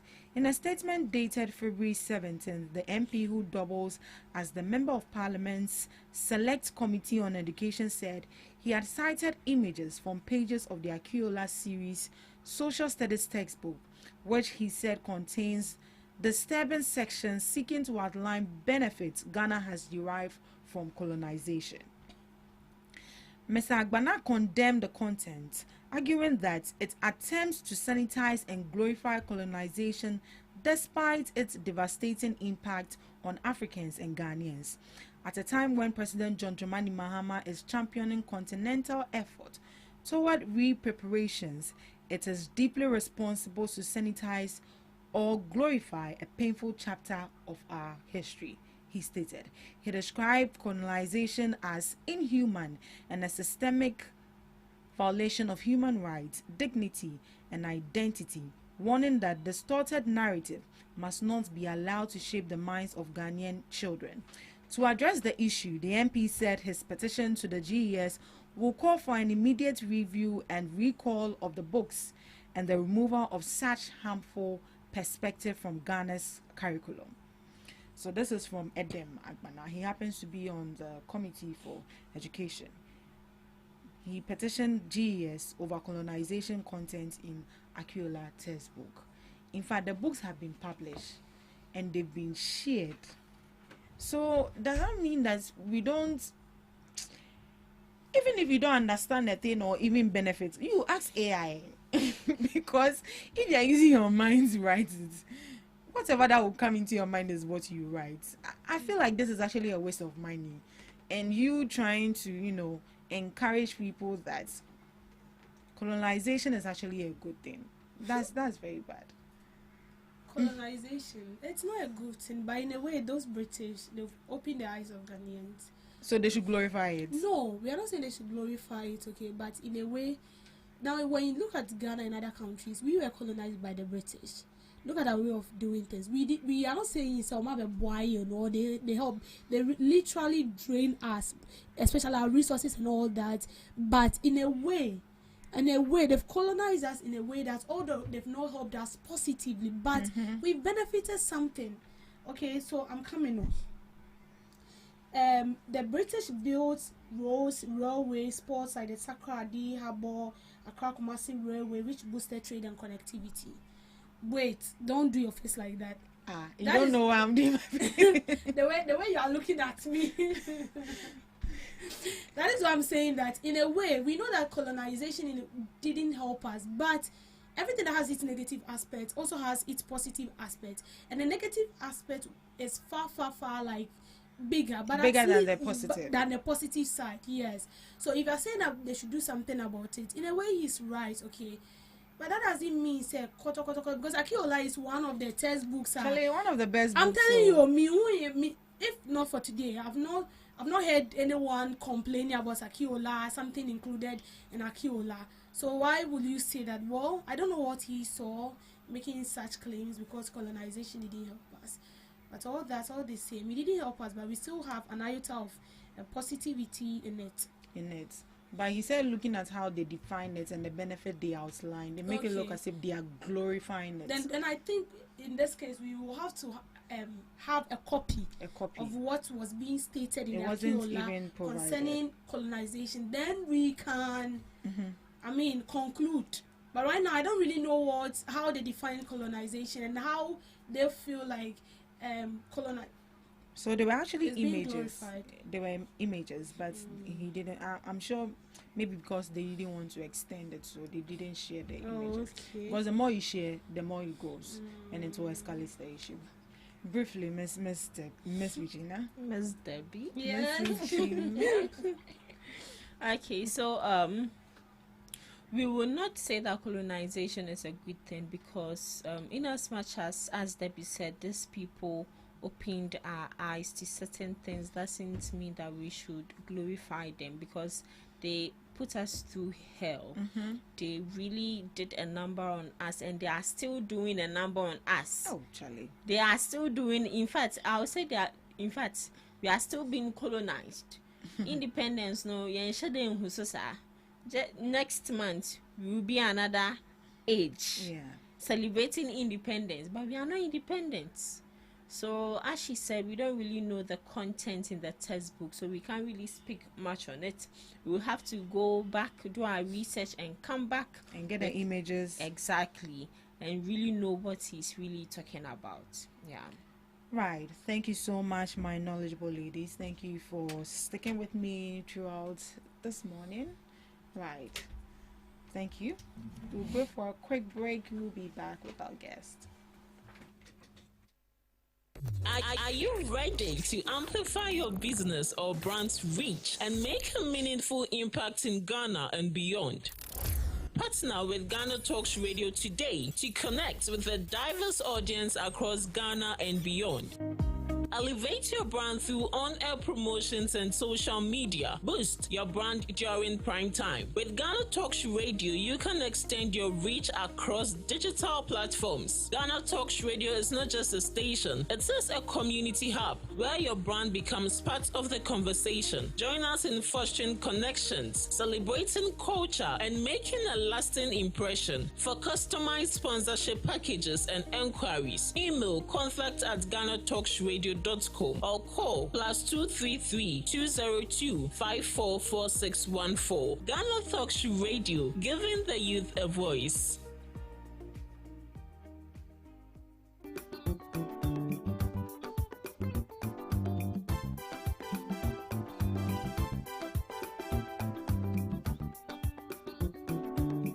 Ghana Talks Radio ɛwɔ UK abrochimemu era from Ghana mu ha the sound system which is spinning machine papa every amano ne aba begu oman Ghana mu ha it is a we engagement we wedding we birthday party political parties are more rally some we sorry more crusade. So we'll book carnival or any kind of event. Now we'll pay spinning machine papa a boa sound in the moon at the dia and you may come for GTR sounds at the MAO. Your live band in so I would tone sa at the frame ya beat me about boa. Ama would you media woody and so at me I come up. Yawa enkran pumpuni mantemo anya aponchi hotel ahope pepe ena yebutu odi ame se wo befre empanifo ewo 0546960510 GTR sounds emu de angaza.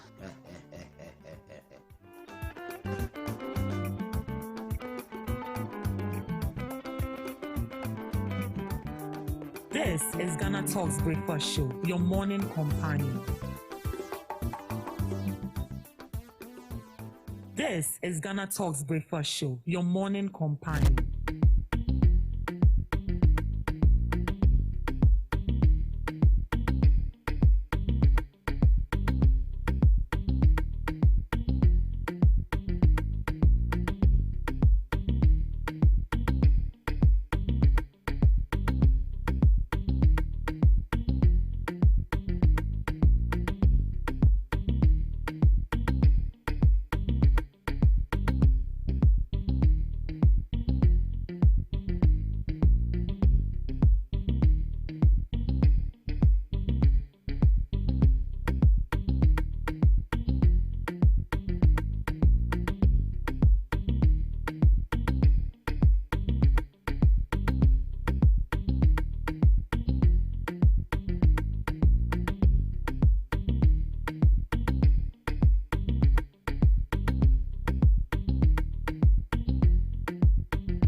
You are welcome to your favorite online radio station.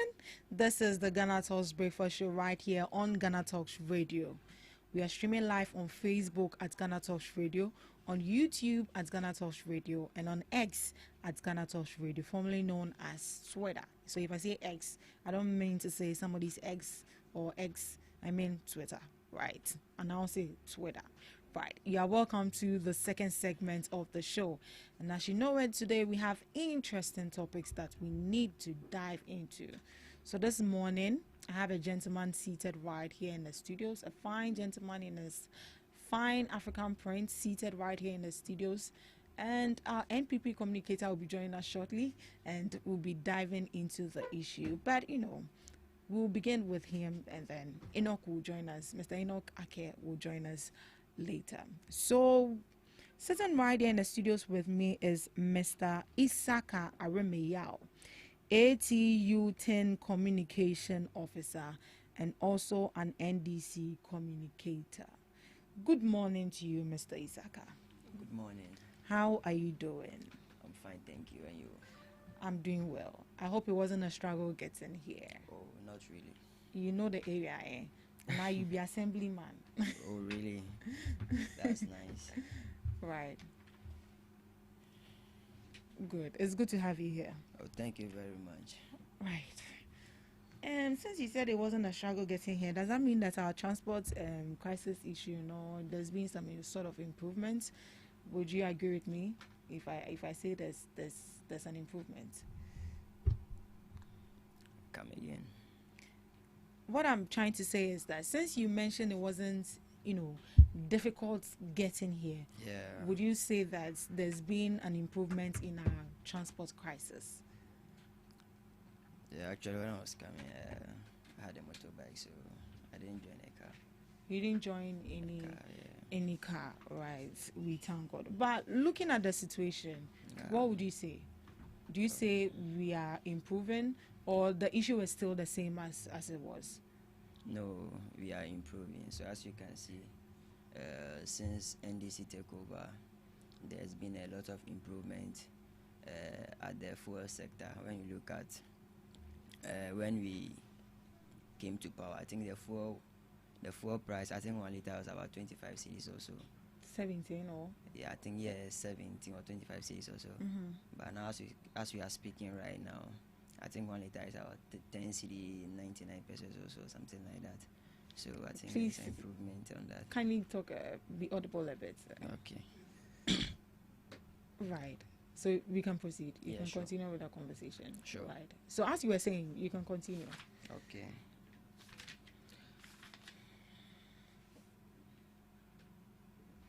Right. So I think at this juncture, we are just going to dive into the main topic for discussion. Ms. Debbie, you want to join me? Oh, thank you so much. We have Ms. Debbie joining us. Okay, sure. Yeah, this is my favorite girl. Oh, wow. Your favorite. Today she's my That's favorite. nice. Yes, I'm surprised. This is my first time hearing this. Oh, sometimes today is Ash Wednesday. Bribing me? You're bribing me. I'm a very nice person. You get you Regina have. She said something. I said I loved her. She said I'm just loving her in my head. Show it. I'll show you. Miss Debbie. So let me ask you a very absurd. It's not absurd, but who are you standing for? Or you're standing for independent? I'm standing for the people of Ghana. For the people of Ghana. So automatically, I'm an independent communicator. An independent communicator. For today, for the show. Today, for the show. Exactly. Okay. So you'll be very objective in your submission. Exactly. Right. Nothing but the truth. Okay. Thank you so much. So for our first topic for discussion has to do with the issue of corruption. The issue of corruption is, is actually a big menace for us in this country and even globally. Some countries are also facing corruption, but let's focus on Ghana. There have been some CSOs, civil society organization, coming out to preach about how we can empower our agencies, our security agencies, to make sure that they fight corruption So yesterday there was a news story from the Ghana Anti-Corruption Coalition, and it reads that they are urging stronger empowerment for anti-corruption agency. So the Ghana Anti-Corruption Coalition has called for state law enforcement and prosecutorial agency in Ghana to be better empowered so they can effectively execute their mandate in combating corruption. The coalition says current limitations in authority, resources, and independence have made it difficult for these institutions to carry out investigation and prosecutions in a timely and consistent manner. GACC's monitoring and evaluation head, Solomon Yanka, emphasized that corruption is often addressed only after a change in government, with appointees of ruling administrations rarely held to account while in office. A trend he believes undermines the integrity of anti-corruption efforts. He urged that all relevant institutions be strengthened so they can operate independently and hold public officials accountable irrespective of political affiliations or regime changes. So now, this is what they pointed out, that it looks as if we only get to hold appointees accountable when there is a change of government, which is actually not supposed to be so. With even some people right after change of government, because they know what they have done, they will jack back.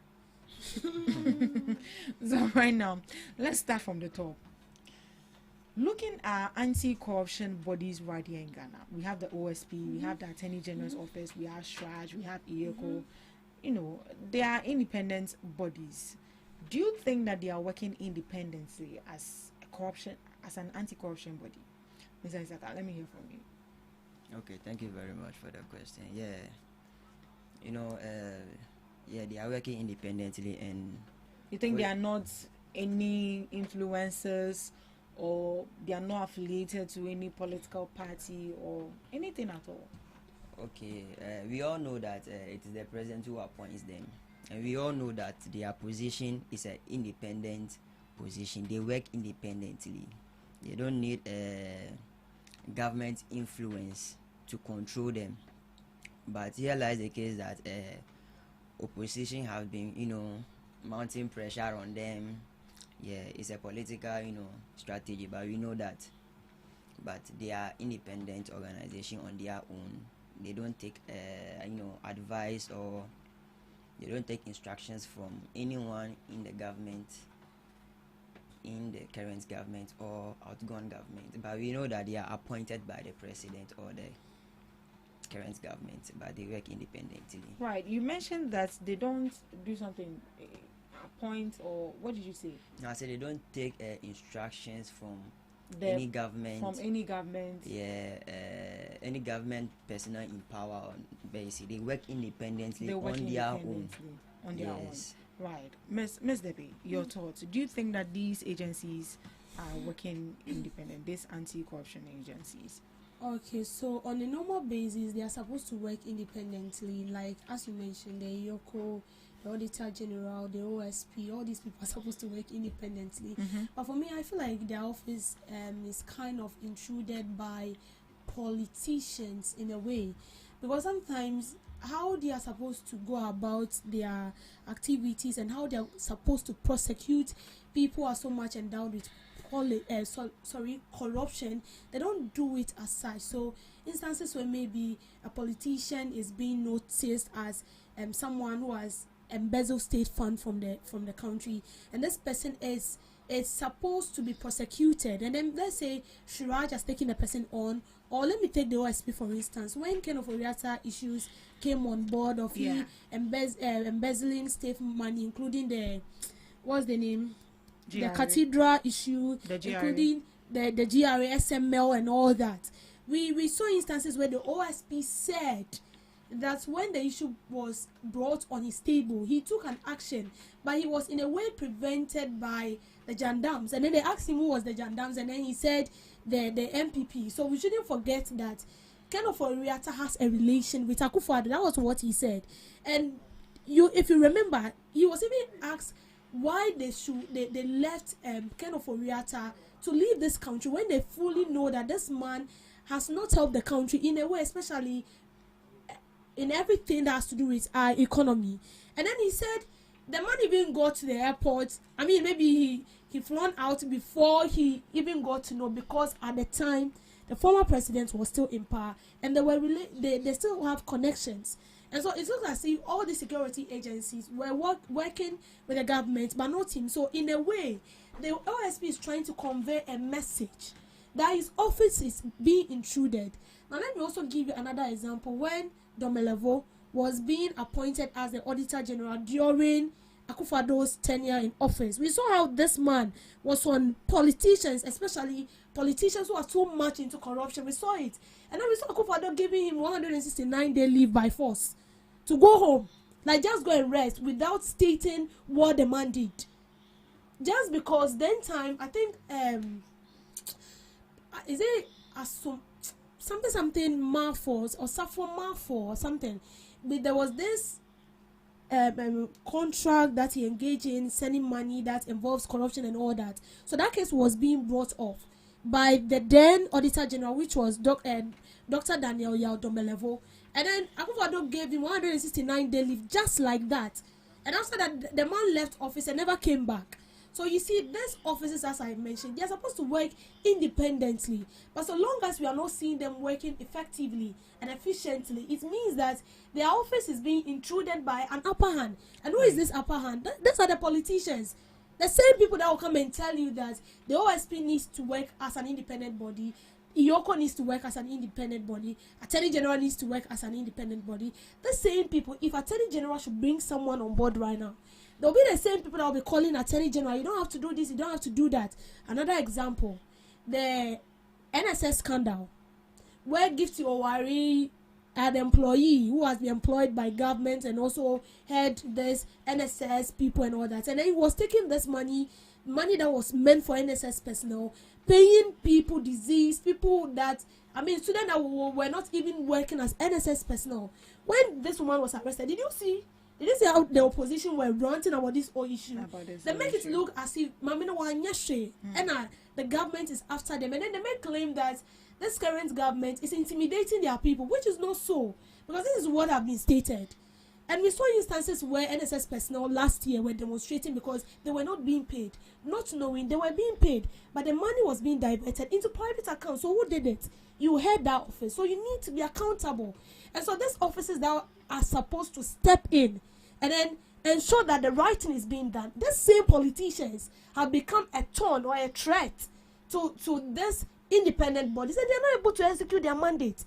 Because you will then, your fraud. This person so is my person. And see, Masa, na ajay.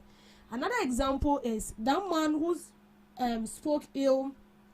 It's not about corruption, but I just want to cite an example. When he spoke ill about the president and he was being arrested, we saw him being arrested, and then after that, he came out saying that when he got there, he had a call from Baumia. And Baumia gave a directive. He said, "On there was one comedy, something. Comedy. Yes, the Fanti comedy. He said they gave him a VIP lodge. That was when I got to know that we even have a VIP lodge in the cells. So it should tell you that the same politicians are the ones intruding the affairs of this. So you see, all these bodies that we have that are fighting corruption who claim to be independent, my sister, they are not independent. Right. In a statement, it also read that we are supposed to hold these people, I mean government appointees, accountable whilst they are in office, but we wait for them to leave office before we hold them accountable. Now my question is it that they don't see them when they indulge in this wrong activity, or they enjoy it, or because it benefits their government? That is why they don't say anything about it, because it's becoming a norm. And then when it happens like that, when a new administration comes into power and decides to investigate into all these wrong activities, they make it look like it's a political Van Damme, or it's a witch hunt. I don't know if you guess where I'm coming from. Mr. Istaka, your thoughts? Okay. She has said a lot, and I've heard here too. But I see, she saying that she don't think that it's an independent, but I want her to understand that yes, indeed, they are independent body, and also, you see, independence may be slow, but it takes time to bring them to justice. It may be slower, but you see, they need time. Everything it needs time, and also, you cannot run organization with empty hands. You need to resources. You need to put more in it, and also you need to pay the investigators and staff in order to make it effective. So already she said a lot, but this is what I'm saying. You need to, before we can get justice, you have to be, it will take time. So, but don't you think that this time we keep saying that we should give them time is rather dragging us back as a country to fight corruption? Oh no, it's not dragging us. You think it's not dragging us back? Yes, and also when they can work swiftly to make sure that all those that were involved in those wrongful corruption acts are brought to book. All those people will be brought to justice, but it will take time. When you want, see, independent body. Whenever independent body is working on its own, it takes time. It takes time, and I'll show you that. You are going. You even testify that they are working. As you are saying, they are working. But if they are not bringing the people to book, what is the evidence to show that they are working? It means that office is a useless office. And what are some of those offices? OSP. Oh, but recently OSP that office has been brought up since the tenure of the former government, 8 years. And then you want us to maintain that office, and you see, so long as the government has already come to clarify things that like we should leave him, also be and then you feel so relaxed. See, the thing is, if the office has no use or benefit, it won't be set up. It's because we know that there will be a sort of corruption. We know that no matter how hard we preach against corruption, we will still have politicians who made up their mind, say, office here, and so we brought up these offices because we want to hold these people accountable and then take those monies, because those money can help us in developmental projects. Imagine we are able to take all these monies from the NSS scandal to Wahab to Edu Boahin and all these people. In Kabana, we wouldn't be here, SNL. We wouldn't be here. Right. But he's talking about time. No, so we should keep giving them time. No. Right. See, anybody who employs you give you a tax. The person give you a deadline. And if within that deadline you are not able to perform or execute your mandate within that deadline, you are delayed before because it means you can't manage your time effectively and you cannot produce within that deadline. So we should be giving OSP and other institutions that are supposed to see into it that corrupt officials are being taken on. They are there and they are complaining every day that they've not been resourced. I know fully well that the government will resource you. With the OSP, we saw instances where he said his office is not well resourced. We even saw it in the SML statement that they said what's the name? The team of the OSP was sent in, they ended up taking laptops and all that and all those stuff. So in a way it means that they are not being resourced. But when this government came in, what did they do? They said they've given the OSP money, right? They've resourced it. And I'm sure that all these independent bodies are on the budget of the government.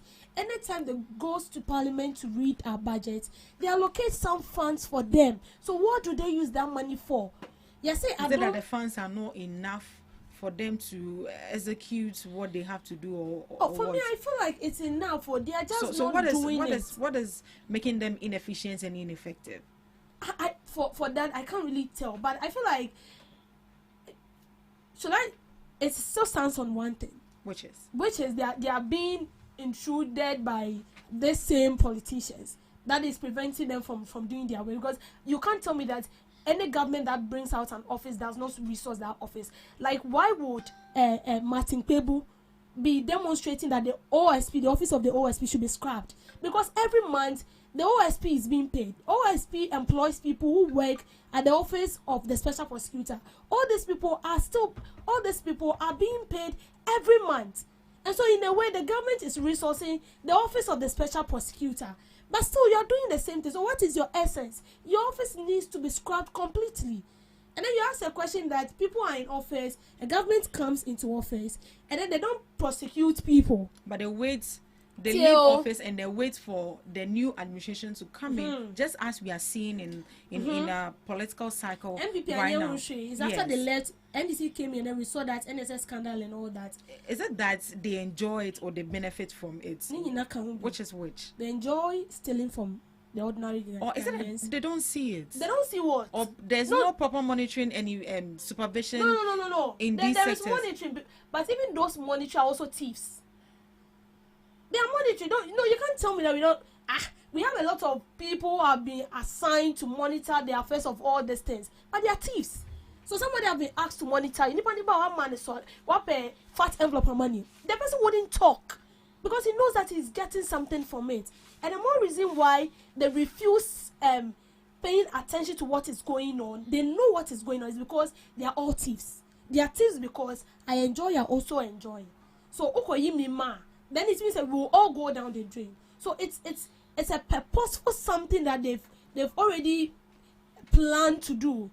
And that is why anytime we have new government comes in, because that new government wants to portray a good image in the eyes of the Ghanaian people. Mm-hmm. So they will make sure that the evil things that the past governments or the past administration have done, they are going to bring it on board and expose all the wrongdoings that you did.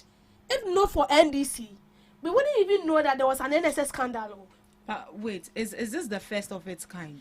No, this is not the first. It's something that's really occurring. It really occurred. But it looks like it's in the NDC. That was actually their main objective, to make sure that when they come into power, whoever that has looted from the state, they will take that person. Yeah. Right, Mr. Isaka. Okay. Look, why do we have to wait for another political party to come into power or another government to come into power before we go ahead to investigate all the wrongful activities that the previous administration did? Whilst that administration that left, they could have actually done that. Why do we have to? Why is it so? Okay, so as she was speaking, she said that the OSP office has been created 8 years ago. But I want to remind you, 8 years ago was Martin Amidu. It was not Kisi Ejaben. And currently, as we are speaking right now, you cannot fight corruption if the appointing authority is not committed. You cannot fight corruption if the appointing committee is not committed. It's not committed. Basis. So that has to do with those that appointed the people into those. Have to be committed. Have to be committed. Yes. So looking at in what sense? How? Yeah, I'm coming. Right. So right now, looking at how President John Dramani Mahama is well committed, and also appointing people to do their job. And I don't think President Mahama will appoint anyone who is not committed enough. So what I would say is that we need to give them time. And also we have to resource their office. Without resource, we cannot work. They cannot work effectively. They cannot work effectively. Yes, please. So you think the resources is not enough, and we should give them time? Sure. For how long are we going to give them time? Right, joining us right here in the studio is Mr. Enoch Ake, the NPP Communications team member. Good morning to you, Mr. Ake. Good morning. How are you doing? I'm good. I see, you are adhering to the declaration of the president. I'm not adhering to so what is happening? You are waiting for today is Wednesday now. So you are waiting for Anna. I didn't tell Vero. Why the hate? Oh, no hate. So what is it? We've already declared Friday as traditional way in this country. But Wednesday is specifically for Fugu. Let's be honest with ourselves. Is Fugu not a traditional way? Oh, it is a traditional. So why are you taking it out of Friday to another day? You're not taking it out. In my opinion, I don't think he's taking it out of Friday. What is she doing? That is Jifa Gomashi. Yeah, yes. Jifa Gomashi. Yes, well, but don't you think it's good? It's good. Don't you think it's we're promoting? I discriminatory because it is good. Let's end. You are back again with your controversies, Mr. Ake. Right. How has it been? How are you? Blessed and highly favored. How about you? Oh, I'm good. Today is Wednesday, so midweek. We are getting closer to the weekend. For me, I enjoy my weekend. My weekends are very, very important to me, so I just can't wait for. Me, I don't enjoy weekend though. Why, in fact, happened? Monday to Sunday, it's not. I don't have weekend. I'll work, so weekend too. I'll go to school. You go to school? Oh, so sorry. My whole life, I'm not enjoying weekend. You are not enjoying Maybe weekend. some future time. Yeah. My brother is here. Yes, he's here. He's looking very good in his African print. And it looks like your color is almost matching. Oh, okay. Oh, but your fugu is nice. I'll come and borrow it. Hey. Right. So we're actually on the issue of corruption before you step in. So, yeah, that is it. Corruption has been a canker for us as a country. Aside Galamsey, corruption is also another one. Yes. And there's been questions if these anti-corruption agencies that we have set aside to fight corruption, if they are truly independent. And yesterday there was a report from the Ghana Anti-Corruption Coalition, and they are urging that we should empower state agencies to work effectively to fight corruption. Now, first off, looking at the anti-corruption bodies we have right here in our country, do you see them working independently? Before I come to your question, let me start from Cocoa. Cocoa, they will not stop talking. Let me come there before, even though it's not part of the topic, but it will come and end there. Yeah, it will come and end there. So we've seen over the week that there's another PR and antics from this government as usual. What they usually do to woo the Ghanaian people to their side. They did that in Baba Jamal. At the end, he has filed his nomination going. We don't know what happened. So now we've seen a PR and antics from President John Dramani himself standing on a podium saying that he shares in the sentiment of cocoa farmers. He said he's a cocoa farmer. He's a cocoa farmer. I want to understand, and I don't want to mess words and say that one. Was he trying to disrespect the cocoa farmers, or truly is he sharing in the sentiment of cocoa farmers?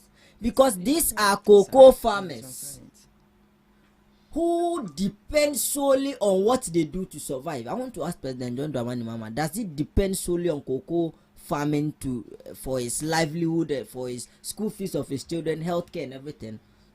So I want to understand the statement he made that he shares in because he himself is a cocoa farmer. These are people whose life depend on what they do for living. Then we've seen another PR from the cocoa board. There's been a cut on their salary, and it's generating 5 million Ghana cedis. So don't you think that will? So we should find out how much are they taking over there. So does it only have to do with salary or benefit or what have you? The rest they are take clothing allowance or it's only salary. Oh, they take clothing allowance. And I know they take money, but the allowances you are mentioning, that all of it will be cut off according to the press release they brought then out. We thank God. Yeah. Then we've seen that they said we should do some audit in cocoa board. Yeah, I'm coming to your corruption. They should investigate into the issues. What happened under NPP? Yeah, they've ordered the Attorney General to do a forensic audit. Attorney General? Yeah, the Attorney General. Okay, thank you. This Attorney General, when they came as a fresh government in January 2025, do you know what he did? Under powers given to him, which is nulli pro sequa, he closed almost every case involving top NDC appointees in Mahama government one, of which one of those cases has to do with Cocoa Board, Dr. Opuni, the Republic versus Dr. Opuni and two others. What financial loss. What was his role at Cocoa Board exactly? Dr. Opuni. Yes. He was the CEO under Mahama government one. Okay. 2016? Yes. Right. Under the Republic versus Dr. Opuni and two others, we found out that there was a financial loss of a tune of about 271 million Ghana cedis. You came as Attorney General with powers given to you through nulli pro sequa. You closed down all these cases, so which was supposed to give the country about 271 if we have continued those cases. And then today, through your PR and aunties, you come and tell us that you share in the sentiment of cocoa farmers, so we should conduct an audit at Cocoa Board. When you, who have been insensitive to these cocoa farmers, where somebody with a few others sat at Cocoa Board and win, and this case traveled from High Court to appeal to Supreme Court. And still, every court that they want to establish the fact that yes, there is a case and we have to sit and find through these cases. Because Dr. Opuni wanted to close down all these cases. And then today, you are telling us that what you want to conduct audit. Double standard human beings. Right. You think we are playing over there? Now coming to your yes. corruption issue. This is one. This government does not have the political will to fight any corruption. What makes you think so? I've given you an example of what has happened in Cocoa Board. You came and in your first 1 month, January, February, you discontinued almost every case involving NDC appointees.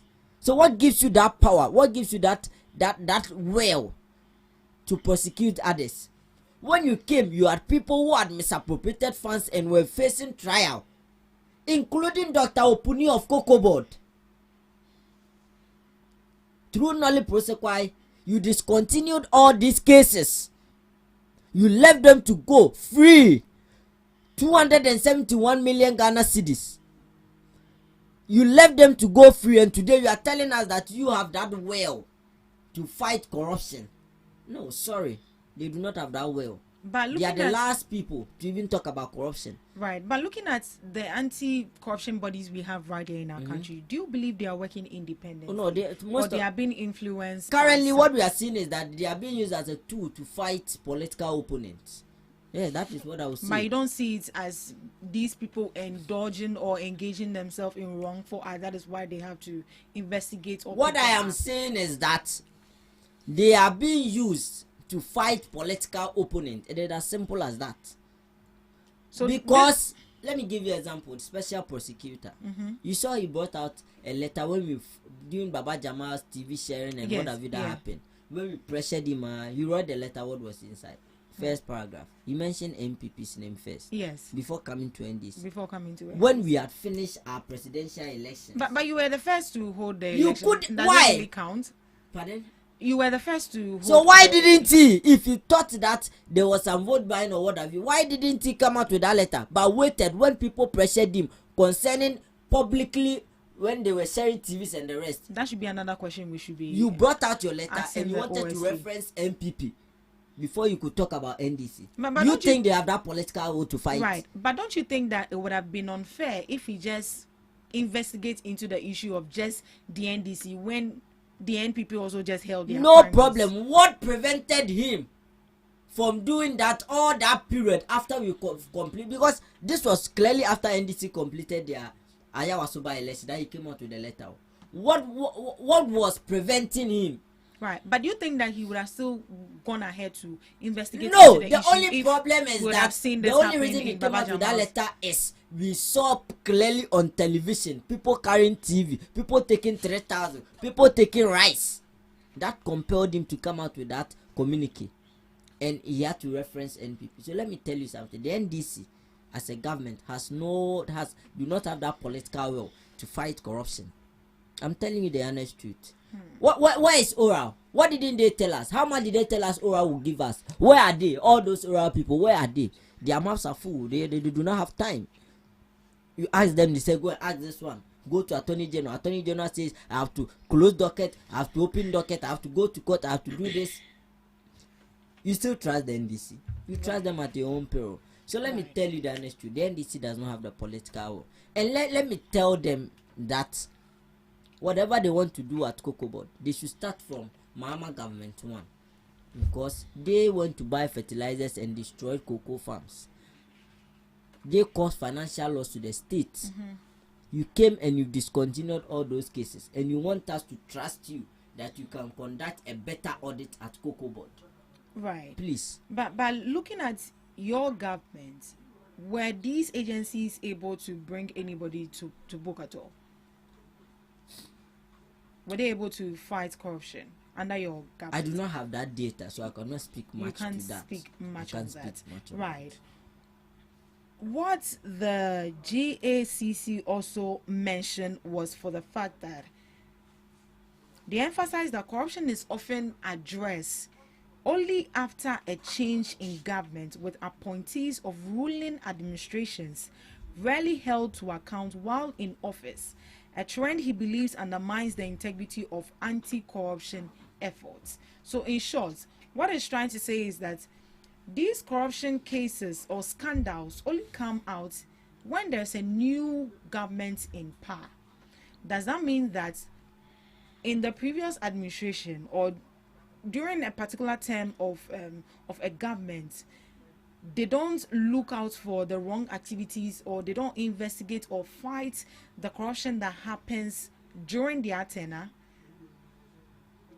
Yeah. Corruption, as you are saying, I've already made my point clear that this is not a government we can trust when it comes to corruption. Have you forgotten Mahama government one? Sagleme. Isn't it Mahama? Airbus scandal and the rest. So all what I'm saying is that, you see, for us to fight corruption in this country, we will have to, one, relieve all those bodies that fight corruption, special prosecutor, Yoko and the rest. They shouldn't be appointed by government. They shouldn't be appointed. No! But they should be appointed by who? They should go through a process. They should, at least the constitutional review committee should come out with a structure where we'll go through a process and appoint competent people devoid of political influence. Sister, semina metia me president me appoint you to Yoko. Enyam na me fa okoto. If I appoint you as special prosecutor, am I not the one who sent you there? So the best thing to do, take political influence from there. It shouldn't be politically appointed. Chief Justice shouldn't be politically appointed. There should be a hierarchy. Maybe we'll do level where we know that this is next in line to be the Chief Justice, where it does not go through the presidency. That is the only way we can fight it too. But if a government will come and will appoint, you become like a puppy to the government. What I say is what you do. If not, I will send you away. I will send you away and bring somebody. So these bodies shouldn't be appointed by the president. No. Right. As simple as that. That's also another way we can empower these agencies to work effectively. Yes. Right. If not, we will still be at crossroad and we will not have any solution. Mr. Isaka, your thoughts. What do you also think? How can we empower these agencies to work effectively? Okay, he did made a suggestion that the only way is to let the review committee bring out a new idea on how to appoint these people, and I think it's a very good suggestion.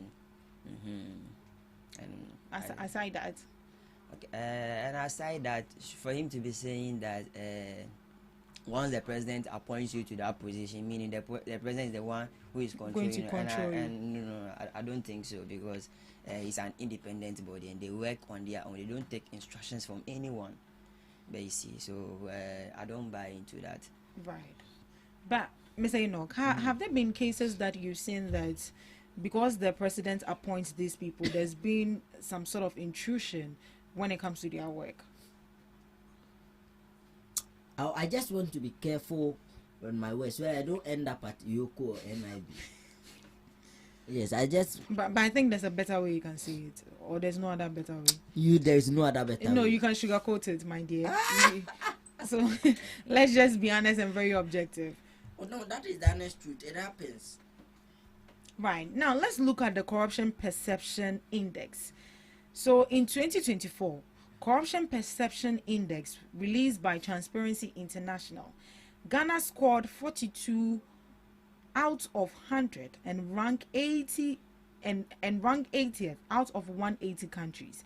And this marks the first decline in 5 years, signaling stagnation in fight against public sector corruption, with concerns regarding weak law enforcement, political influence, and strained institutions. Whereas in 2025, let's look at what we had for 2025. For 2025, Ghana was ranked Ghana was ranked 40. Let me get the figures right. It looks like I don't have it here.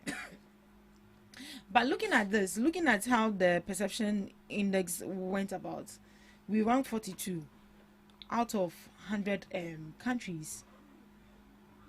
Is that not a weak score for us, Mr. Isaka? No, please, because looking at since President John Dramani Mahama taking over from the MPP government, I think we've seen a very vast, improvement when it comes to the economy and also the corruption aspect. Corruption is found in any country, but here lies the case that Mahama took government from a corrupt government, a really corrupt government, incompetent government. So I think with the position, I think we are making progress. Right, Mr. Enoch. I'm trying to find out the. Yeah, let me hear from you, please. Your thoughts. So the corruption there. Right, found. Have you seen the amount we lose to corruption every year? The amount of money? No, please. I don't have that data. But you get that. Right. Surprised. So for 2024, we were 43rd out of 43. We scored 43 out of 100, and we were 42nd out of 100 countries, out of 180 countries. And in 2025, for corruption perception index, we saw Ghana moving up one place to 76th position out of 182 countries after scoring 43 out of 100. So what should this tell us, comparing the data I've just mentioned so far? Ms. Enoch, the previous administration scored 42 out of 100, and in this current administration we scored 43 out of 100. Looking at the comparison, previous administration we scored 42 and now 43. So and now position 76th position out of 182 countries. Yes. So let's applaud them. And the previous administration, we were ranked 80th out of 180 countries. But now we are standing at 76. But 42, 43. Oh.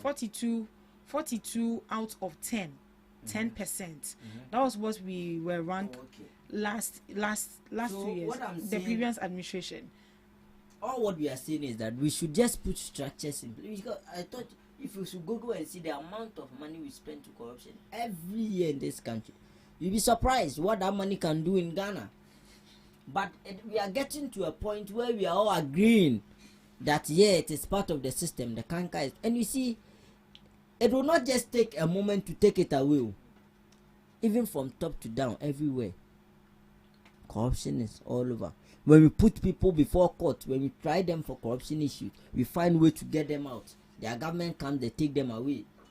A new government comes, prosecute people, then the old government will find ways and means to get their people out. You see, when we start trying people and they are sent to jail, don't you think it will put some of the fear in some of these people? Yeah, but we hear their cases, and then after months and their government will come and discontinue all of them. We don't hear from them again. Yes, their government will come and will discontinue all of them. So that is the system we have now. So anybody who obi or bo or minor chrono no feel free because him say a 10 krana by beba omubeyi no. So I think we have to take a conscious effort that when we try people at court, let the court have. You see, how many years it will even take in a court, judgment will still come. Yeah. So why don't we allow the court to operate freely, and then we try all these people. So then it will tell the other brother who is coming to the office that, hey, master, one year careful. Office now, but not tomorrow. But when we allow them to go scot-free, and if you see the amount we are spending on to corruption every year in this country, you'll be surprised. So I think we have to take a conscious effort in dealing with all these things. It's a canker. Right. Looking at all the scandals that have wasn't so far from the previous administration. That has to do with the buffer stock, the Dubois, Ken of Oriata, the NSS, and then all of that. Is it that during your time you were not monitoring all of these people, or you didn't see any wrongful activity going on in these sectors? You see, the issue has to do with who watches the watchdog. One But there's supposed to be some sort of strategy or that measures. Is what I'm telling you, there are no structures in place. So there was a special prosecutor. You Abai na appointed no. What about the Auditor General? Oh, Auditor General. The whole thing has to do with structures in place that is fighting corruption are all influenced by government. Government has upper hand over there. That is the honest truth. So it has to start with our constitution, where we see reforms. From that, I want to start free. We can now see that no, we have the edge to fight corruption. If not, we'll come and sit here and we'll talk about it. Tomorrow we bring the topic, we'll talk about it again. Alright, Mr. Isaka, your thoughts? Okay, so looking at all the names that you mentioned, the caliber of people, all belongs to the previous administration. Yes, please. So no wonder their administration their administration should I mention administration is full of corrupt individuals. So no need to speak much. They themselves, they know that they are the corruptors of Ghana. They are the corruptors of Ghana. But why is it difficult for us as a country to fight those people? Because their cases are going back and forth. We know it's going to take a long time. Yeah. But there should be some sort of... It will take a time. You see justice, it will take a time. That's what I said earlier. So, Mr. Enoch, your last words on this particular issue of corruption and how we can fight it. Do you think there's hope? Hope will come. As it is there, hope has to come. Because if not, we'll still be in this same cycle and it will just go and come. Right. Let's look at our next topic. That has to do with the reforms happening in the Ministry of Lands. So the Ministry of Lands and Natural Resources, Emmanuel Amakofi-Boa, has announced a sweeping set of reforms to how public lands are leased, allocated, and managed in Ghana. These come after a nationwide review of 8,160 lease application process between 2017 and 2024, which revealed inconsistency and procedural lapses in how public land transactions were handled. The reforms aim to restore transparency, discipline, value for money, and state control over public lands, which are held in trust for the people of Ghana. I believe you've seen the reforms that was introduced during the press briefing. The cancellation and review of transaction. You've seen the single mandatory application form, where previously different regions use different versions of form, which caused a lot of irregularities. And now a single mandatory application form will be introduced nationwide. So it's going to be in a uniform manner, and it's going to be published online and available for electronic submission to improve consistency and traceability. We have the stronger ministerial oversight. That means that if under the reforms, no public land will be allocated unless the Minister of Lands approve it before you'll be able to have access to that land. Looking at all these reforms we have, what are your thoughts so far, Mr. Isaka? Oh, okay.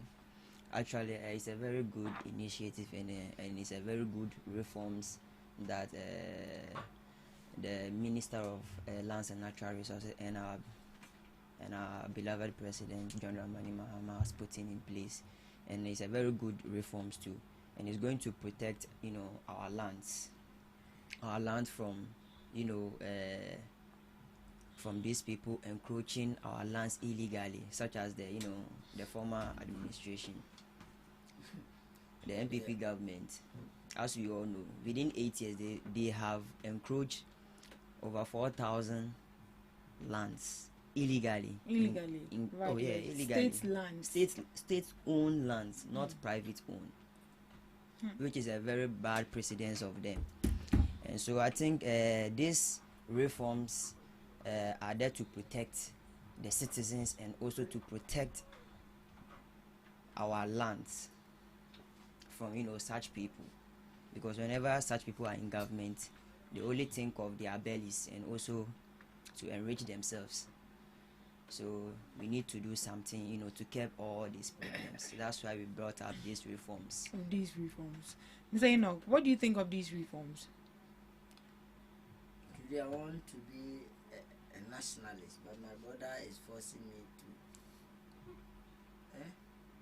Do you know how many NDC appointees? Please get closer to the microphone. NDC appointees who bought state land at cheaper price. So I want to ask: is it going back to those who bought? Are they going back to take those lands from them, or it will start afresh? It wasn't captured. If you are talking about state lands being bought at cheaper price, then why not to talk about Afenyo marking? You bought it for me. What I'm saying is that when there is a canker, talk about it in general, because I can list thousands of NDC appointees who have bought state land. You were here that when the foreign affairs minister went for the vetting, during the vetting period, and even Afenyo marking, he acquired a land which is not, I think in the constitution, public land is supposed to be leased for I think 50 years or so, and it has been leased for Afenyo market for about 100 and something years. So if you are saying people are buying land for cheaper price, then why not talk about Afenyo marking? You are mentioning one name. What I'm saying, the point I'm driving, even your own Martinami, the former special prosecutor, clearly said when it comes to state lands that they are buying, both NDC and NPP are accomplices. Go to cantonment and see. Have you asked yourself how do they all get lands at cantonment and airport residential area and they are staying there? Let's not go there. We had a whole serious NDC appointee who bought a car. Do you know the price he bought it? I don't want to mention names here. So what I'm saying is that when it comes to state land, you are accomplice. So don't come here and speak as if your government is the holiest. You know what we've seen. So what we are saying, that this is a good step in the right direction. It is important that lands that belong to state, we do not just give it out to people to buy them at cheap prices. At a cheaper price. Why? It is not the best. So we are hoping and believing that this is not one of the antics that they want to do, and that truly they want to go by what they've said, and they will ensure that before anyone buys a land, it will go to proper and transparent means. Right. Simple. Looking at one of the reforms they brought up has to do with the approval of the minister to approve the land before they will be able to hand over the document to you or what. So do you think that is going to help to prevent the... They will do what? Yeah. So it was stated that under the reforms, no public land will be allocated unless the Minister for Lands and Natural Resources gives written approval. I've seen that. Looking at that, do you think these are... We hope that they will not pressure him. How are they going to pressure him? Oh no, this is a government. You are not the only one in government. So you see, that is one aspect. One will want to stand up for the right cause. But if Dodo no any nyehwa, you'll be compromised, you'll be coerced to go by their ways. So we are hoping that he will stand on his feet, because already we gave him one task, which is Galamsey, and it is falling apart. So he coming to add state lands to it. We are hoping that they will not force his hands at his back to do what he doesn't want to do. Simple as that. Right. They are also introducing a digital system where you can upload the forms online so as to have a uniform, documentation and then all of that. Will this also help to curb the irregularities, Mr. Isaka? Oh yeah, yes, of course. Mm-hmm. It will help very much because we've seen situations where even digitally we still see irregularities. We still see people, doing what they will this have one will want prevent, to do. It will prevent one-on-one, I don't know how to put it, but it will prevent one-on-one encounter as to encounter. Yes, purchasing please. the land. Yeah, base. Yeah. So everything is digitalized. Everything is digitalized. Thank you very much. Yeah, Baumia brought digitalization. You wanted to address something. Yes. Earlier on, as you were saying that Mr. Amabua couldn't, address the Galamsey issue. Mm-hmm. The Galamsey issue, I mean, it's a national problem that we inherit from them, and which we are working towards it gradually, which they couldn't do, and we are doing it gradually. So we shouldn't say that Amabua couldn't solve the Galamsey problem. Mm-hmm. It's already a problem already there that they couldn't do it. So you're hoping that your administration will be able to thank you sort very it out. much. Yes. All right. We are hoping for the best and we wish you the best. Sure. Another framework they brought, another reform framework they also brought has to do with new premium pricing. That has to do with the pricing. So historically, premiums paid for public lands were low as 1% to 30%. So on the market value and the value in the assets. So under this new system, at least 70% of the market value will be paid upfront as a premium, with the remaining 30% structured as ground rent over the lease life. You think that one too is going to go a long way, Ms. Ake? You were watching his face now. You have turned back. You are not paying attention to us. You've been on your phone throughout. Forgive me. And I think it's very unfair. Yes, it's very unfair. Yes, Forgive very, me very about unfair. that. Yeah. All what I'm saying is that concerning the state lands that you see appointees buying, and then people, companies, some are not even appointees. Checking through my list, 2016 we have an engineering firm that bought state land at cantonment at a cheaper price. Yes, so it doesn't even have to do with only appointees. It has to do with everybody involved. All what we are saying is that the minister, you see, the onus lies on him if he can stand on his feet to ensure that whatever he's saying, because once he has become somebody that per what he has said in a statement, it will have to pass through him himself as the minister. Then it means there will be pressure on him. For me, what I'm saying, we've seen his work at Galamsey. Personally, he has tried as an individual to fight it, but we've seen allegedly DCs and the rest taking money, then some of them themselves involved in it. These are people who we call pull me back. They are pulling his work back and are ensuring that his Galamsey fight doesn't become fruitful. So these are some of the same people who will come back at him when he wants to do these reforms at this ministry. Because they will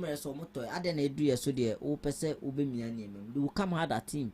So the onus lies on him to protect that office and his integrity, to ensure that what happened in Mahama government 1, where they bought state land as if they were buying wache at the roadside, won't happen again.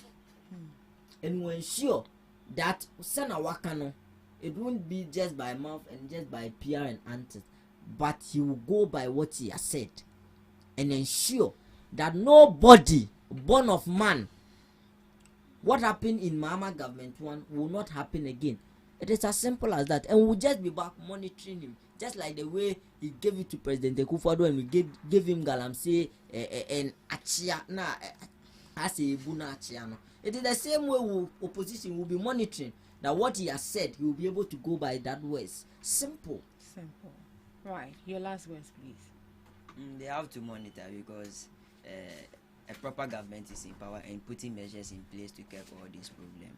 And also, he is saying that government appointees buying state lands, like checking during former Mahama's administration. Is not true, because looking at this past 8 years, so they've sold over 4,000 public lands. Meaning, if you've given them 2 decades How to rule Ghana. They can sell Ghana. Lands are calculated 4,000 lands. I want to Over 4,000 public land. You guys have sold. Is what it is acres the of meaning? Acres land? or assassin? Oh, now say yen ton acres never to amount. I want to understand 4,000 your 4,000 acres. what? Over 4,000 acres, man. Into 4,000 beton small plot amount. Please, you do your research. Hmm? When you are Yes, talking sir. about 4,000, let us understand in what context. You see, my brother here, when we give them 2 decades to rule Ghana, they will even sell Ghana and tell us that it's a what? How do they call it? I don't know how to put it. I forgot the word to use. If you give you guys 2 decades, they will sell Ghana. If it was to be how do you call it? It was to be Akufo-Addo and Bawumia ruling Greenland. They will tell the people that Trump said he will bomb this place, so they will sell the land too. That's what they will do. We'll do better. My last words. Oh, okay. So today, I think we have a program at Accra Technical University where the TESCON over there will be doing a handing over and freshers orientation, where we have guests for dignitaries from the party coming in. And I'm What proud. time is it? It is starting around about 10. It should be starting by now. Where we'll see guests coming. I'm happy that our leaders are realizing that there's a need to include TESCON in whatever they do. So when they invite them Is it for the NPP? Yes, when they invite them for the programs, they have to come. And we've seen a long list of people passing through today. And personally, I'm happy that as part of our reorganization and regrouping, they've seen the need for TESCON, because we lost most of the campuses during the general elections. Yes, we lost most. They didn't see that. We lost most of the campuses. So it is good that they've seen that. And over the week, we saw the mighty minority leader, Honorable Afemimaki, meeting all the TESCON president at his office in Parliament, seeing that there's a need to see that. So youth participation. And you see, and again, we've opened the party yesterday at the meeting, and Alisa has come out with the structure, how we are going to do our election, timetable, starting from polling station out to national election. So those who have been asking, when are you opening? We want to come and register from March or so. We've opened it. If you want to come and register as an MPP member, come and register. If you want to go for polling station elections, come. We've opened all that from now until September. So I'll urge everybody who is a true patriot to come and register and be part of our party. Thank you. Thank you so much, Mr. Enoch. So if you're interested in joining the NPP party, they will start registration. He said when for March. For March. If you want to be a proud member of the Blue Party, you can join them. Blue, great blue. Right. Thank you so much. Thank you so much, gentlemen. Thank you so much for joining us on the Ghana Talks Breakfast Show. We'll meet same time tomorrow. Do have a lovely day.